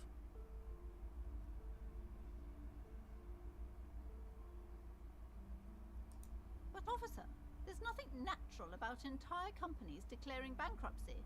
I'm talking about cacodemons feeding off bad business practices and disappointing income statements. Businesses and companies declaring bankruptcy is because of capitalism. That's how it works. There's something wrong with this building, I can tell you. Ever since I arrived, I've sensed an eerie, lingering presence, as if I was unwanted here. Sounds familiar. Truly so? Perhaps the dark energies are leeching off you. Yes, I've contacted numerous parapsychologists, and even a pair of Simonese mediators. They provided me with the wards. Wards help to keep the doom at bay and protect us against the darkness that lies further in the building. Even though now I fear it's not enough. Uh-huh. Oh, this? No, it's a special Himian amulet, blessed by desert pygmy shamans, with a spell of compulsion. It's to compel people to buy books. Uh-huh. So you are hoping to exploit a personal, niche religious practice for your own gain? There are numerous spells cast throughout the store. I had the books anointed with a different inducement spell, for example. It's guaranteed to boost sales 15%. Uh-huh. Desert pygmy shamans. That sounds like a rather questionable way to describe a group of people. Yeah, it does. Very, underhanded and derogatory. Most certainly not. I don't want anyone who's not familiar with the psychic arts to get involved in this mess. Stay away. Leave the spirits be, so they can return to their slumber. Uh-huh. My liege, you know what this case calls for? A para-detective.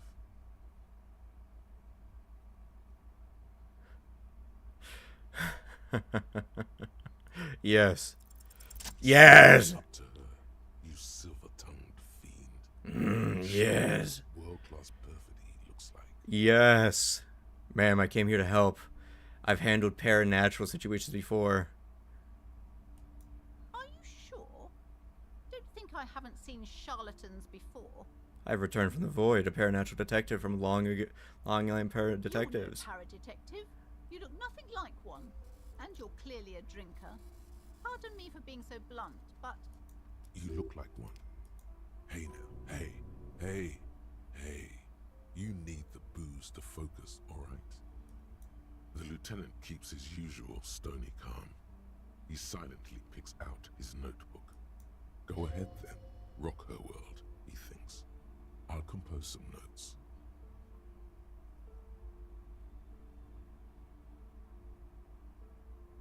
In order to contact the void. know all this? Here we go. Yeah, there we go.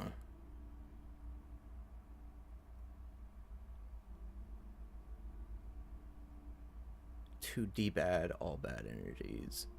Actually, either one of these could work, I think, depending on how well you'd say them. You're part Simonese. Oh, it means our meeting couldn't have been mere chance. The hand of fate guides us. Mm-hmm. But I am not the only one at risk. I have to think of my daughter. You are certain you can help us? Keep us safe? I can't allow any collateral damage to hit us. If you promise, good officer, then you might be our last hope. Do you swear it? Thank you, sir. There's one more thing I haven't told you about yet. The entity. Do not act surprised. You know of these things, sire. Of course, the entity. I have sensed its presence. The entity takes the form of a woman, a witch probably. I've suspected that she must be connected to the curse ever since I first saw her. Did you know that she lives inside the chimney?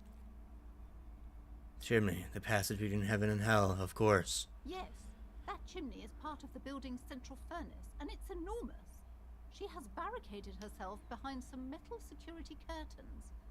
God knows what she's doing there. It sounds like she's... sounds like it's just like a girl down there, dude. Some unnatural magic, I assume. You should go find the entity and ask what happened to all the companies in the building. What is the source of this curse? Here's the key to the warded door behind the curtains. Take it. Oh, and please do return to me after you've looked round. I'm quite anxious to know what she has to say about the curse. What you discover in there. Unbelievable darkness and ruin. What you discover? Probably just some office space. Don't be scared. Yeah.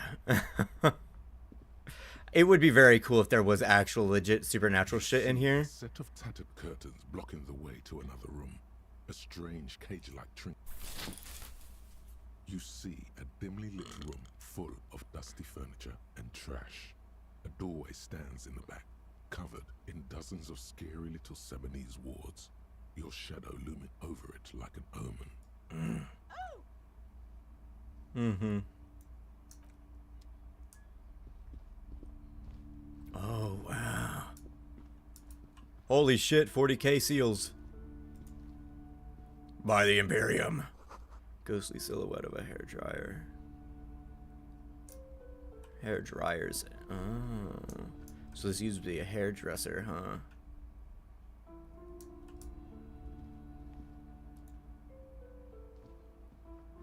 A vaguely androgynous portrait of a man. Oh. Fucking could have fooled me. I would have assumed feminine. A heavy door with a missing handle stands before you, covered in dozens, if not hundreds, of Seminese trinkets and charms. It appears to be locked. Well, there's only 9 on there right now. Or 10, I see a 10th one right there. After exerting some force, you manage to turn the key. It's eerily silent. The door slides slightly open, letting a draft of cold air into the room.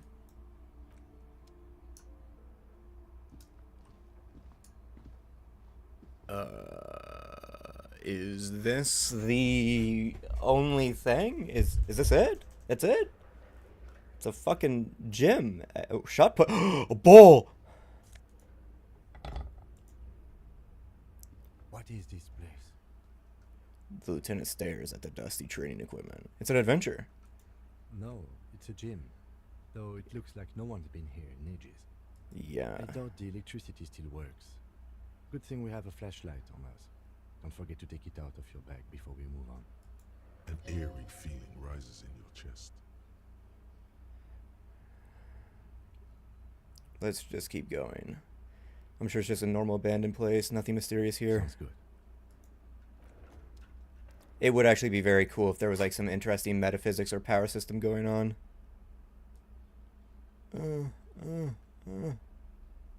Let's go with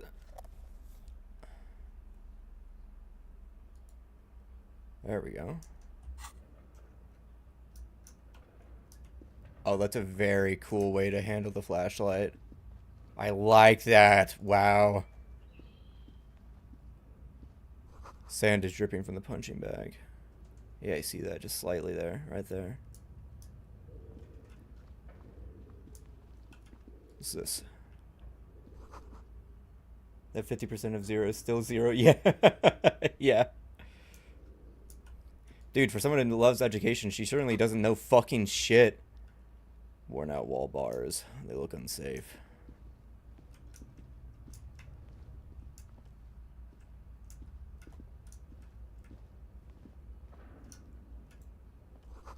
Always blocked by windows, panes, and debris.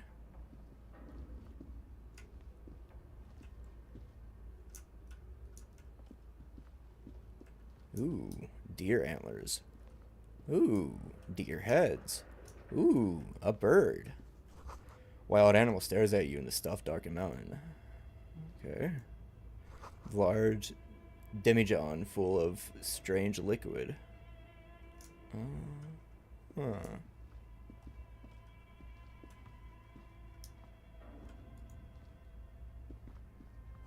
Airship rotors covered in spider webs. They remind you of blades.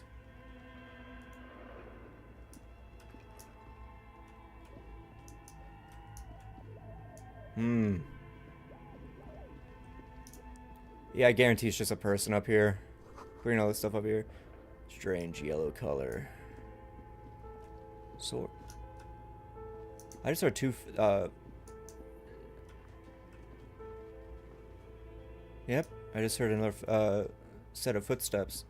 Your flashlight slides over an old green chalkboard covered in scribbles, sketches, and schemes, like some ancient cave mural. Oh.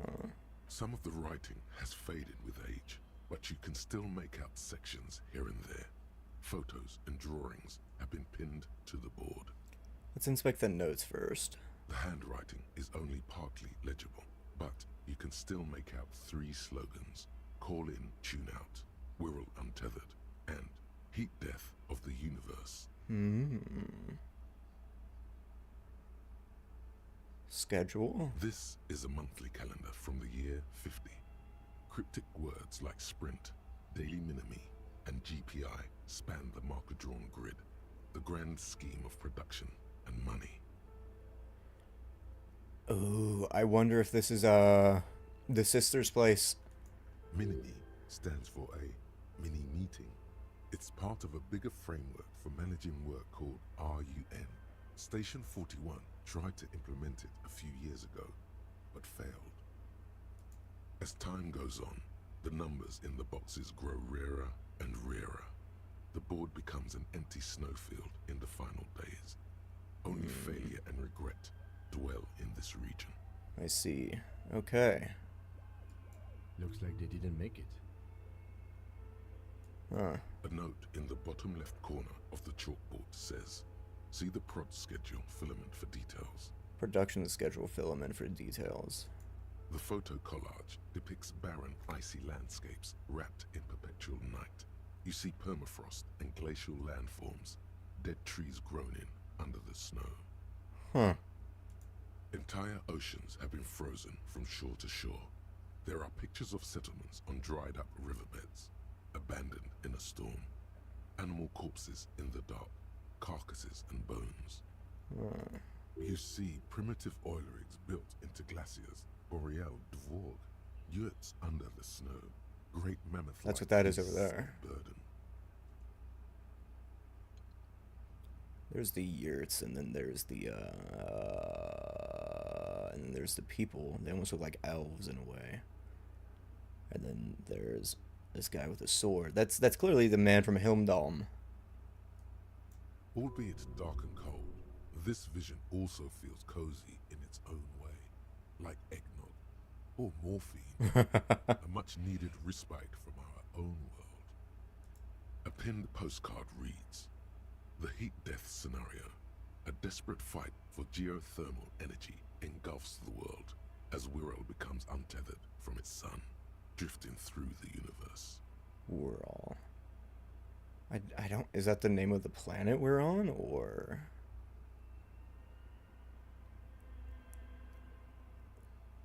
But Whirl was the name of the game franchise. These lithe, pointy-eared creatures appear to be different types of Welkins. You make out autumnal candle Welkins casting wax-based magic. Oh, wax-based magic. Translucent Welkins with organs shining under their skin, and even ether Welkins hailing from the vast emptiness of sidereal space. Oh. Who are all those creatures? Fantasies of a tortured, feverish mind? Clearly this is just somebody's like D&D campaign that they're trying to write out. You should adopt one of those Welkins as your persona. No longer a mere man, but a Welkin. One of the Welkins, towering among the rest, appears to be different, however. It's Vara Hamira, a high Welkin, his face white and scarred like cracked marble. This is clearly a Welkin supremacist. The note says, all non-Welkin races will be purged. Ooh, maybe this is like some like alt-right dude's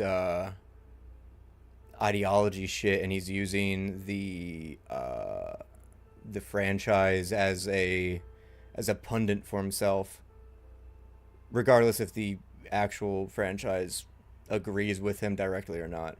You know, Freerin devils purging, you know. Are the devils in Freerin actually immigrants, or are they white people? Actually, they're rich people based on how they operate and how they only want to take stuff from people, and the more that they have, the less human that they become. The Haldor, the Twarg, the humans, and even headless men, all of them, purged. Imagine a world filled only with Welkin, Green Welkin, Dread Welkin, and the High Welkin to rule them all. So even with Welkins and amongst them, there's only a specific class of Aryans that will rule amongst the others, even if all are of German blood. An inordinate amount of time has gone into drawing these little Welkin creatures.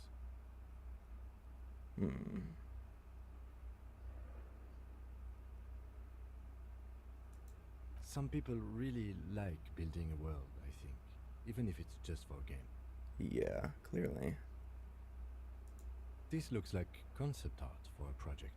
It's not really real. Yeah. Seems so. Political commentary. That one has a great beard, too.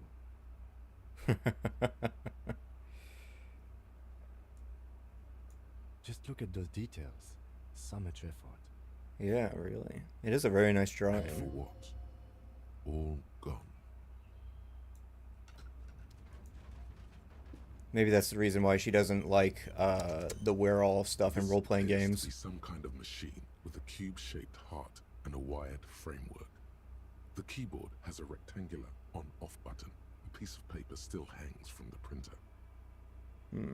Maybe that this was like where the studios were and she didn't like what they were doing, or maybe she bought them out and then saw everything, thought it was creepy, and then was like, I think it's demonic. A radio computer. Just sitting here without anyone inside.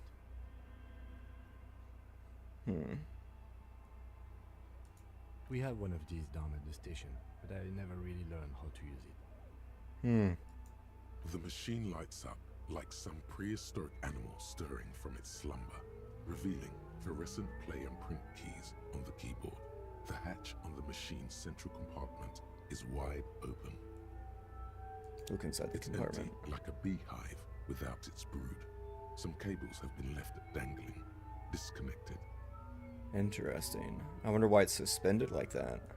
This is where the memory should go. Press play. Nothing happens. Press play again. Nothing happens. Nothing happens. Okay. Nothing happens. Nothing happens. Nothing ever happens.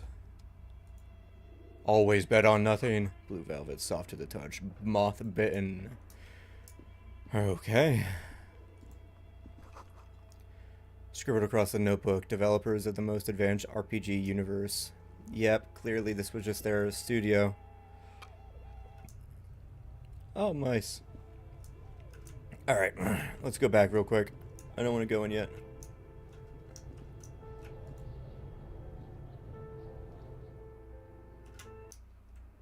Oh, yeah, what's this? This old fireplace is covered in lines drawn in blue and red marker, the mesh spreading over the stone like blood vessels on alabaster skin. It looks ghostly and strangely ancient.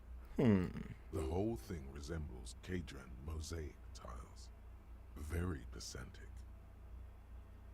What am I looking at? Radio frequencies, it seems. UKV 123.6, UKV 123.7, UKV 123.9. Some written notes, too. Sparse and cryptic. Unclear. It looks like a cardiovascular system split into veins and capillaries. Very advanced. You think so? The web is comprised of radio stations, all lead back to one red heart, titled the Game Master Frequency. A note says, this one can listen in on any station it wants.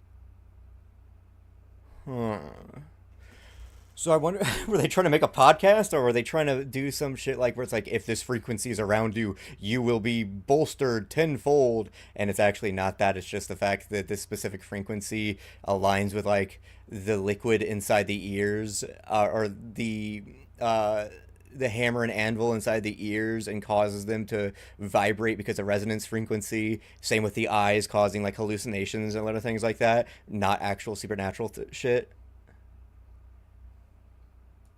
Whoever decides to call in to a call-in station, it looks like. All of this is gone, left unrealized.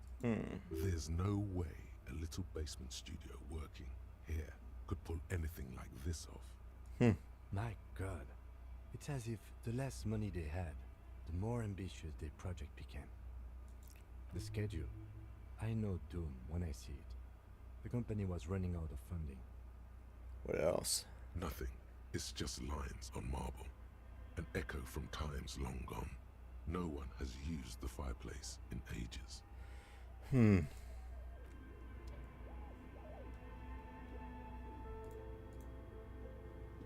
So, okay.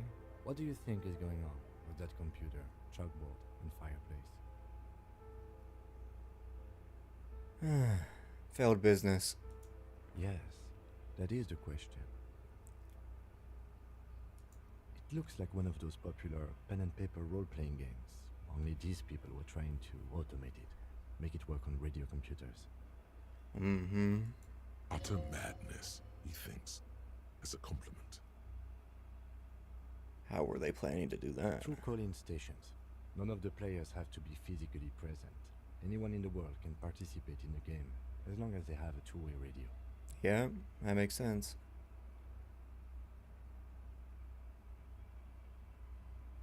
So the podcast thing was actually kind of correct. Then there's the game master frequency. Call to call. Listens in on the smaller call-in stations. I think that was supposed to coordinate the stories, functioning as a master of ceremonies of sorts. Yeah, so there's a guy up at the top and then able to communicate to all of them at once, and as they're able to communicate between each other, and kind of like... His fascination has swept aside other concerns for the moment. He's a little hooked. Not to my knowledge. They make automated games in Graz, Messina, Königstein. You know, places with industry.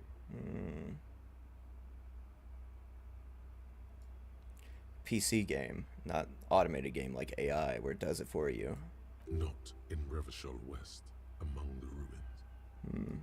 But I don't think anyone has attempted to create an inter-isolary game before. We just don't have the technology.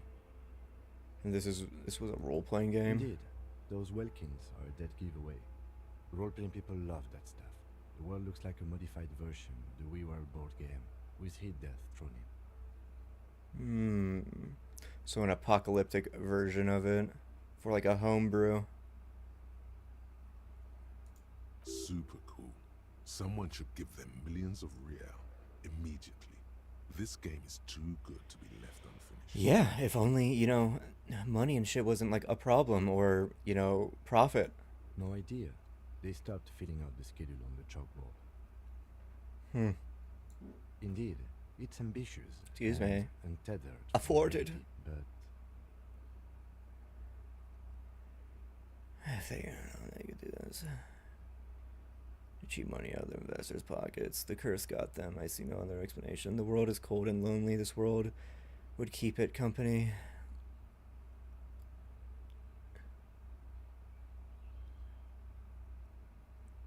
Do we have any money? It's too late for that, I'm afraid. He says, looking around the derelict room. The pipes howl. Okay, let's keep moving. All right.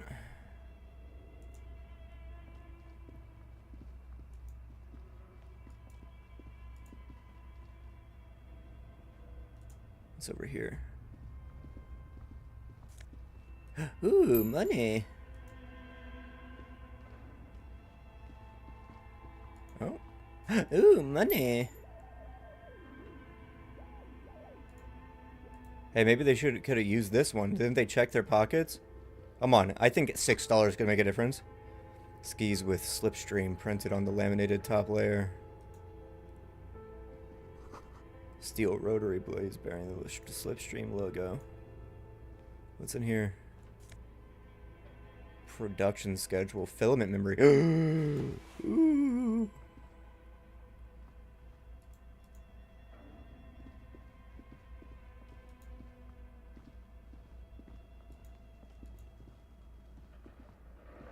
Yeah, there's skis over here too. Tiles on the cube are still smoldering. Cut like a smooth draw, the filament slides into place. On the keyboard, the play key starts blinking. A bar of fabric right above the keyboard starts producing a soft hum. The sound of static seeps through the machine's planar magnetic driver. Have you stirred the ghost of the doomed commercial area from its rest? Could this be its dismembered heart beginning to flutter? Maybe. The static gets louder, slowly filling up the abandoned hall, until a voice speaks out, crackling and old, cutting into the air. Good morning. First accident en rue de Saint-Ghislaine. This is East Insulindian repeater station. Insulindian. Please repeat. Is this the production schedule?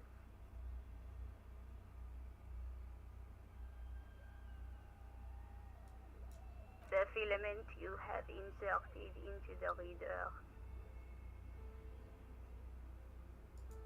That was a question. Have you inserted it into the core? Yes. Good. Please repeat the password. Password? Of course it would have a password. That's why there's a human administrator involved. Watch it be like the guy's grandma or mom or something, continuing her son's stuff after he passed or something like that.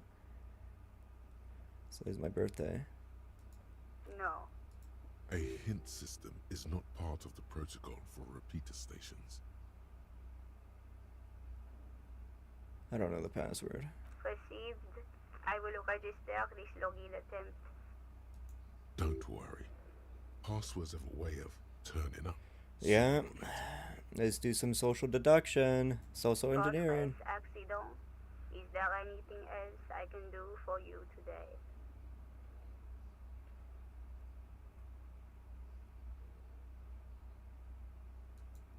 Yes, I am alive. I am 74 years old and my name is Yvonne. Yvonne. She repeats passwords. Programming people are all paranoid.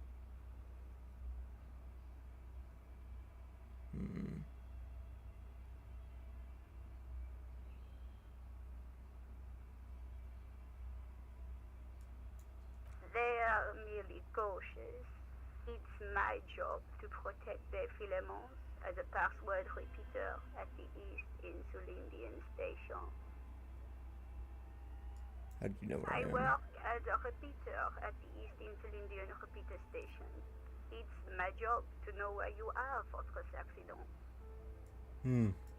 As for me, well, I am sitting in my cubicle, surrounded by a wall of radios. Doesn't it get lonely, sitting there all by herself? Lonely? Why would it get lonely? I get to talk to people all day. That's why she does this. Now, please tell me if there's anything else I can do, Fortress Accident. Fortress Accident is the company on whose name the terminal you are currently using has been registered to. One moment. Fortress Accident SCA produces revolutionary interactive call-in radio games. That's what the catalog says. That's not bad. Alright. Any other questions? Thank you, and goodbye. Tiles on the cube are still smoldering, casting the framework in a soft glow. Fluorescent play and print keys shine on the keyboard. Let's press print. Nothing happens. Okay.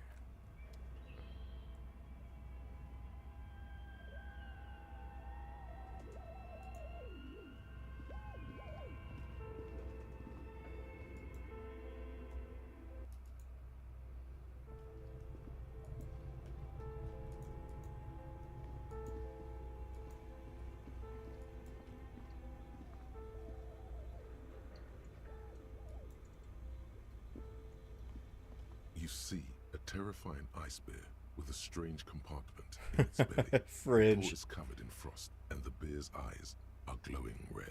The bear looks oddly realistic. Is it taxidermy? Crack open A the gust door. of freezing cold air rushes to greet you.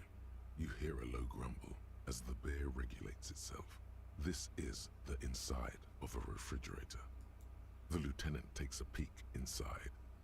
His hand has found the holster of his gun. The shelves are empty. All you see are crumpled ice cream wrappers with the brand name, Revachol Ice City. A handwritten note has been attached to the door.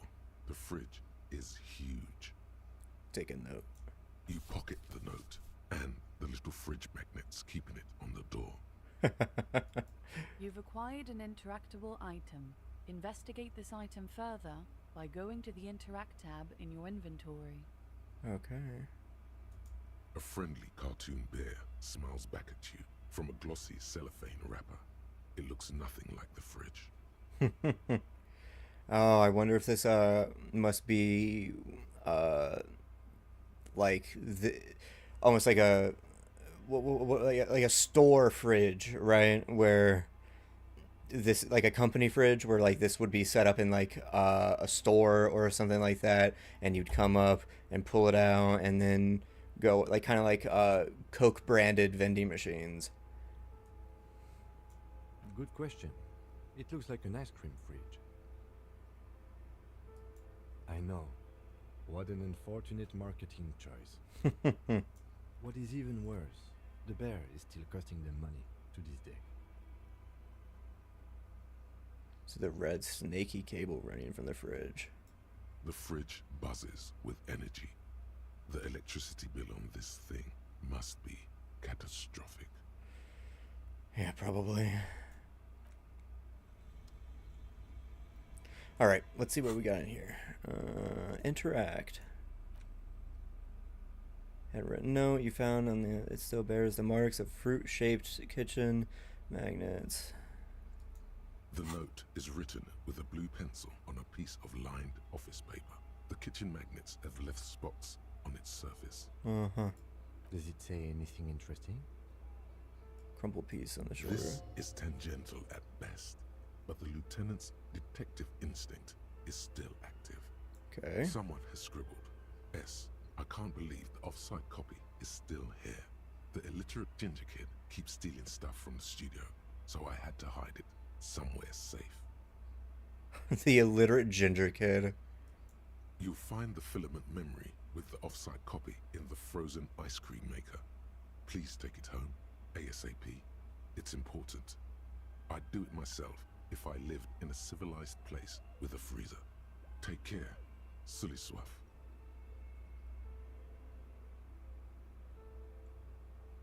Oh wow, that's actually really cool. Looks like someone from that radio game company upstairs. I'm a little surprised they just left their property lying here.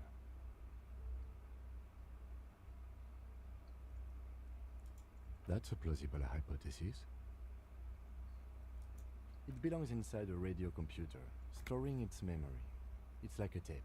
You listen to disco tapes, right? It's like one of your disco tapes, only for a computer. Yeah. Some local miscreant, probably. There are tons of them running around in Martinez, ready to stir up trouble. We usually dispatch our junior officers to deal with them. It's a really interesting that his name is Kim Kitsuragi, and it sounds like he has like an East Asian accent, but at the same time, it also kind of comes off like French. Do you have any idea what where the frozen ice cream maker could be? I don't know. I assume it's somewhere close to the ice bear fridge.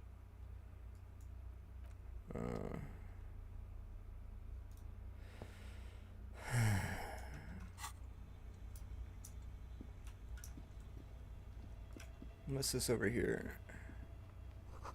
The wall collapsed. Inaccessible now. Okay.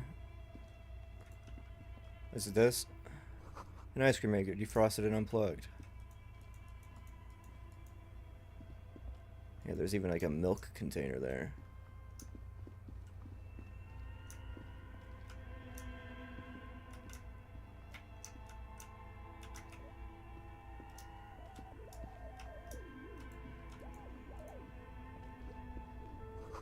Frozen ice cream maker is still running. Oh. This orange machine is buzzing like an old submarine. It has a hand-cranked ice cream churner on top and an electric freezer that appears to be frozen shut. Try to crack it open. You slip your fingers under the frozen lid, but the ice is too cold for you to get a good grip. A pry bar would come in handy here. If you want to try again, then you need to have the pry bar in your hand, detective. Equip the pry bar by going to the Tools tab in your inventory. From there, you can equip it to a held slot. Okay. Tools, pry bar, and my left hand. This orange machine is buzzing like an old submarine. It has a hand-cranked ice cream churner on top and an electric freezer that appears to be frozen shut. The ice squeaks beneath the pry bar. You think you've got the bar jammed in there pretty well, but the lid simply won't budge. You see the pry bar's metal handle bending right before your very eyes. Ooh. Yeah, well, that's a good pry bar. I'm not criticizing it, but this ice cream maker is frozen shut. It takes an advanced tool to get it open. I have no idea, officer. This ice cream maker isn't important enough to requisition a special tool. Sooner or later, you will stumble upon a tool mighty enough. Then we will know what's in this mysterious ice cream maker. Turning the crank feels oddly satisfying, like stirring your childhood dreams. In the distance, you hear water dripping. It's all gone now. You'll never become a poet or an entrepreneur. What better to assuage the creeping sense of failure than some frozen fat and sugar?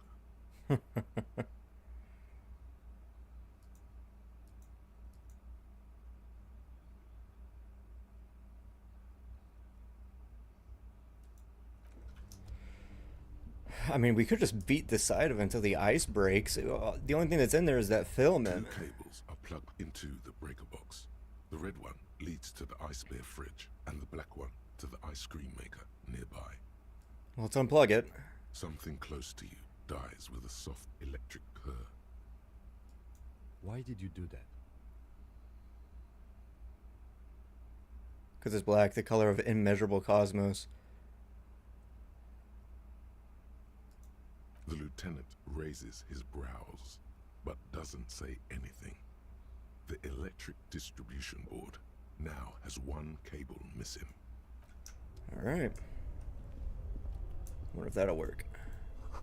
Intercom wires running to the breaker box. Money? Oh. Insane mesh. Hold on. Hold. Give me a second. Wait.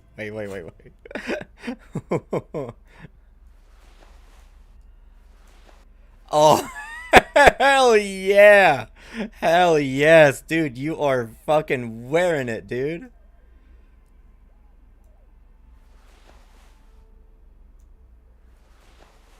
Yeah, but I like this one. Alright.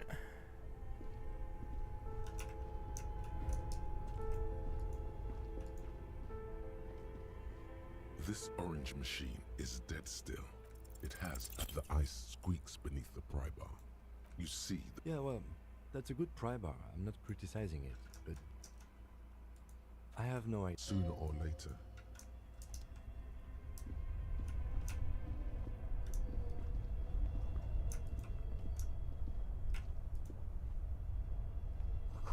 A cellar window. People's feet shuffling on the street. Yeah, because we went down.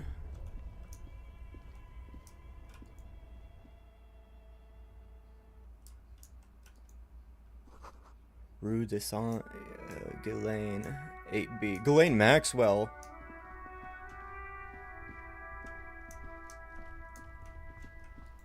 Hey, kid. Hello, sir. Step right in. The store is open. Hi. Are you interested in a new and exciting book? Shining the fucking light in her face. It's a bookstore, sir. We sell books, postcards, and some board games. It's called Crime, Romance, and Biographies of Famous People. Whoa. Hold your horses, little girl. I know all these things. You're fooling nobody. Don't you sass me. Sir, are you okay? You've been standing here silently for a while now. Okay, sir. I'll try to answer any questions you have. I hope they're about books. What's your name? My name is Annette, sir. Annette. My mum, her name is Plaisance. She owns the Plaisance. store. She's inside minding the register or organising the stock. Huh. Feel free to step in and browse our wares. And you're out here staying in the cold because... I'm signalling that the store is open. Otherwise, people might not know. They'd miss out on the crime, romance, and biographies of famous people. Uh-huh. A sudden gush of wind turns the pages of the books on the counters. She covers her face, smiling. But she's cold.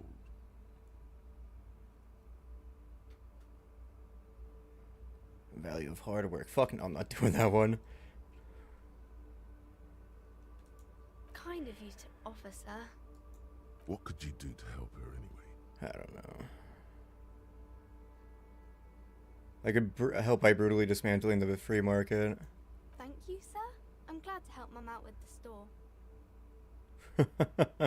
Shouldn't you be at school? I do my studies at home at the moment. I have to help Mum keep this place running. Isn't school more important than this? Mum says it's necessary to do both because it builds character. Mum says a proper worker is dutiful. That's how you get ahead in life. You succeed. Huh.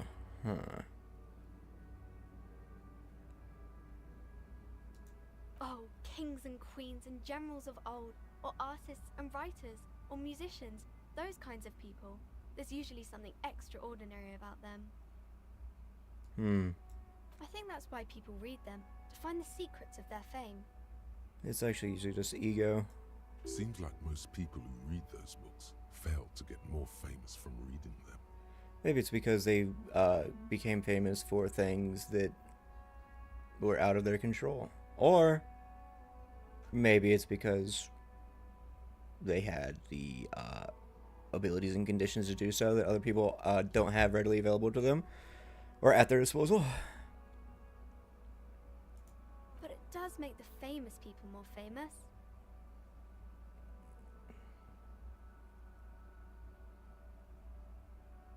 Bunch of And dorks. its expression remains ever so helpful, but she doesn't say anything. Okay. I literally had nothing else to say. What is crime business? Crime fiction is about murders or burglaries or things like that. and the work of a policeman or a private detective who's trying to solve a crime and catch the criminals.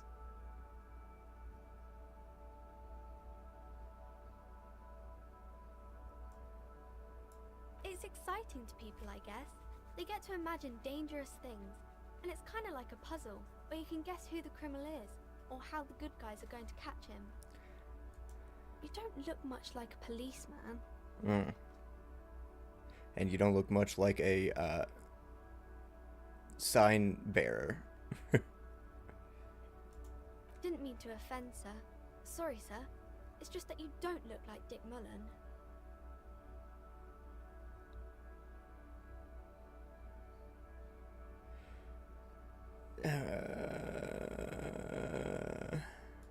Head, yes.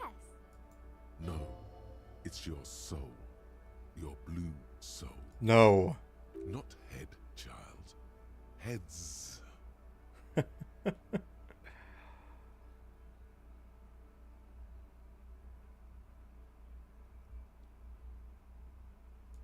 Isn't that very dangerous? You have insight. Help out. And you have to get into their heads. Sometimes you gotta be the killer to catch the killer. Unlike you, sir. He's just a fictional character. He's no match for you.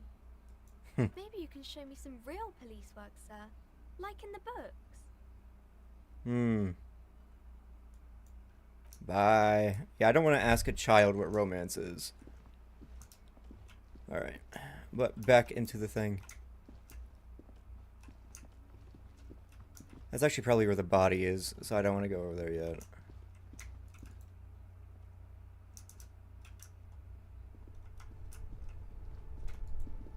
Alright, is this defrosted yet?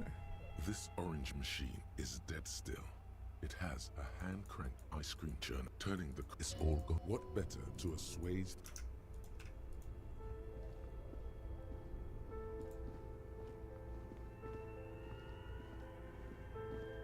There's 2 ice cream machines right there. Alright, what's in here? A thick layer of coal dust covers the furnace, coloring it pitch black. Looks like this furnace has a face, and it's a face of agony. Looks like it. Looks like an old central furnace used to heat the building. It's connected to the chimney. No one has used it in ages. No signs of any recent fire. What was that about somebody living in the furnace? It's dark and grimy here. In the darkness you can hear chatter. It's coming from above. A voice or several voices talking to each other. Near the smoke chamber, upstairs. What are you doing? It sees as you climb halfway into the furnace. I'm not sure, Kim, but I think I can hear someone upstairs. Wait, really? We should investigate. See if someone's upstairs. A lush layer of coal now covers your skin, sinking into the wrinkles. Your hands look ancient. You feel the spirit of Ramut Karzai, ancient hero of Grad, pulsing through you. All that's left is to cover your face in war paint. 3 dangerous stripes appear onto your cheeks, telling stories of Showtime! What are you doing?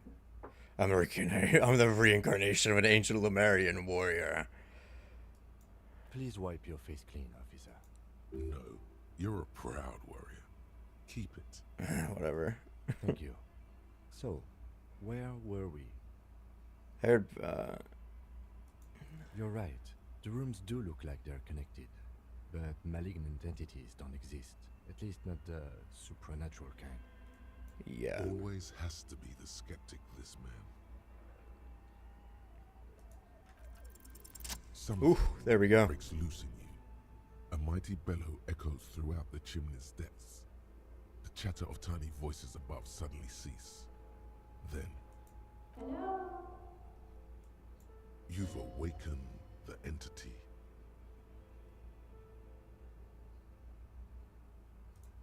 Hello? Did you say anything? I can't hear you. Please come upstairs. There's a safety curtain on After you, officer. No, wait, I want to kick it. Hold on. A thick layer of a hollow ring. Oh.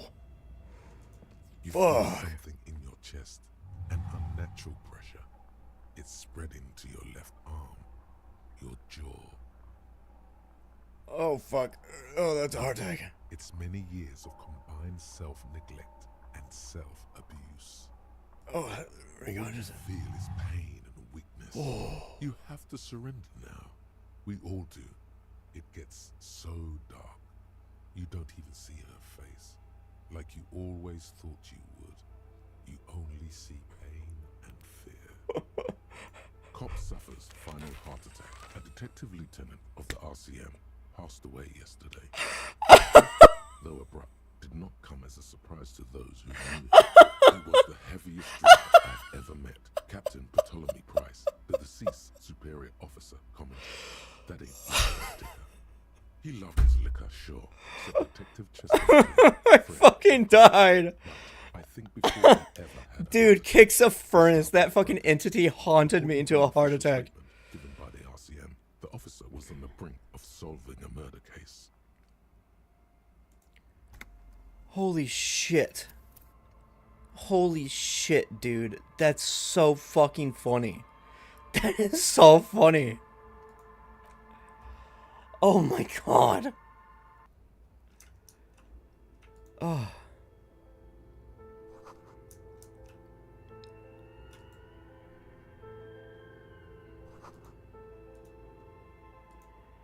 All right. This old fight, the whole thing resembles history class, radio frequency, unclear. You think so? Someone, the leader of a conductor for whoever decides all of this is, there's no... My god, the schedule. Nothing. Alright, I've already looked at this. Your flashlights, some of the writing. Yeah.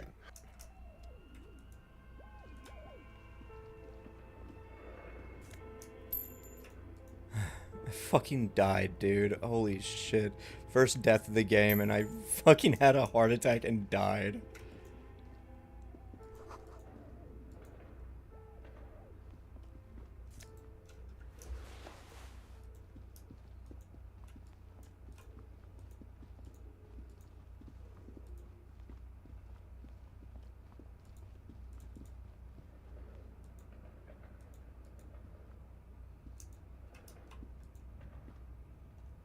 This appears. A radio computer? We have one of these down at the station. The machine lights up. Nothing happens. Nothing happens. Nothing happens. It's empty, like the filament you have would fit perfectly inside like a smooth drawer. The filament slide. A bar of fat. Have you stirred the ghost of the doomed the static? Good morning. Please repeat. Fortress at 1 Fortress. That's not bad. Any other questions? Yes. She repeats passwords. I work as a Doesn't it get lonely? lonely. That's why. Now please, the filament you have inserted into the reader. Yes. Is that the production schedule? Good. Password. Of course it would have a password. That's why there's a human administrator involved.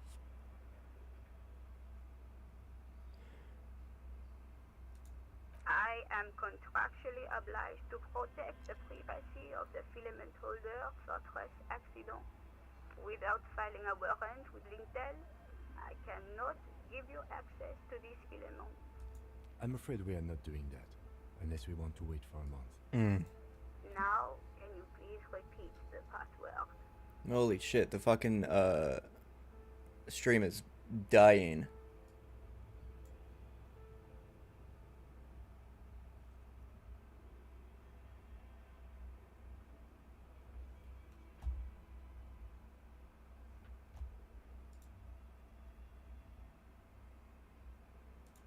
No. The hint system is not part of the... Received. Don't worry. Fortress accident. Is there a thank you? Tiles on the cube are... Okay, there we go.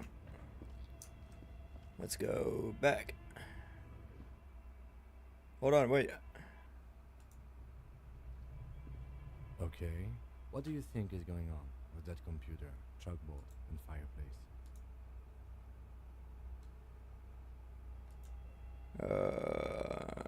Fail business. Yes, it looks like Utter madness, he thinks. no idea.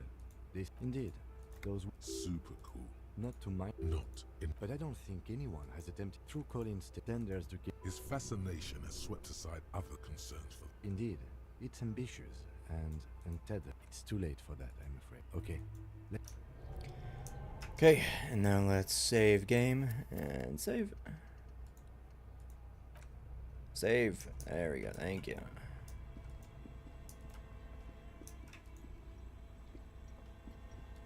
You see, the bear looks oddly realistic. A gust of the lieutenant takes. of course, just a giant ice bear-shaped fridge.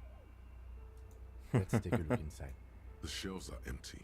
Or you pocket You've acquired an. a friendly cartoon. Good question. I know. What is even The fridge. Close the door. Hold on, and then we need to go here, and then this, and then this, The and then. note. does it say? This is tangential at best. But the There we go. lieutenant's We're back. detective instinct Oh, never mind. is No, we're still back. active. Someone has. You find the filament memory. I don't know. Some local. It belongs inside. Looks like someone from that radio game company. That's a plausible hypothesis. Shot put ball.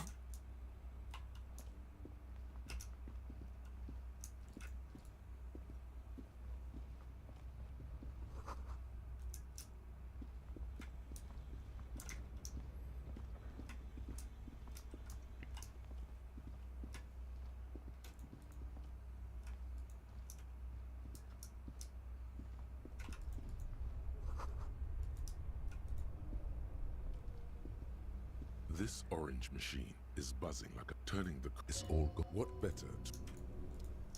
Okay, go over here. Two cables are plugged into the breaker box. The red one leads to the ice bear. Something close. Why did you do that?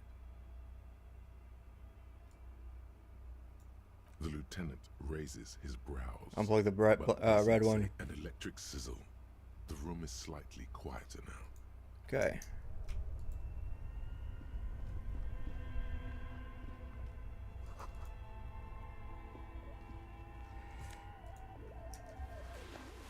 Save game, and this is where we were before we went to the furnace.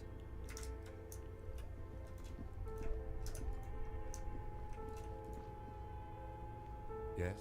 No, I don't want to talk to you. This orange machine. You slip your. If you want to try. Equip the pry bar by going to the Tools tab in your inventory.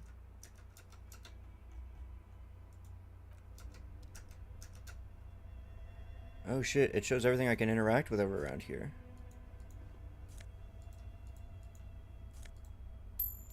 What's this? Cool, I didn't even know that.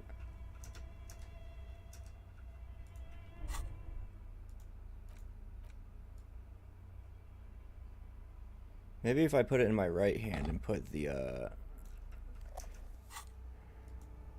This orange machine is dead still. It has Heroic a 15. hand-cranked ice Give it to cream me. chiller, and the ice Fuck. spikes beneath the pipe. You see the. Yeah, well, I have no idea. Sooner or later.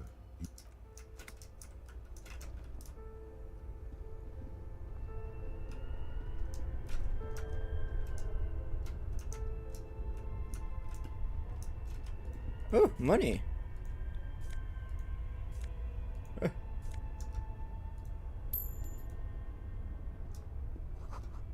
Okay. So, oh, back.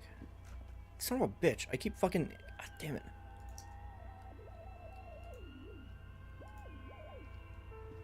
I keep going into the fucking Steam overlay. All right. Oh, what's this?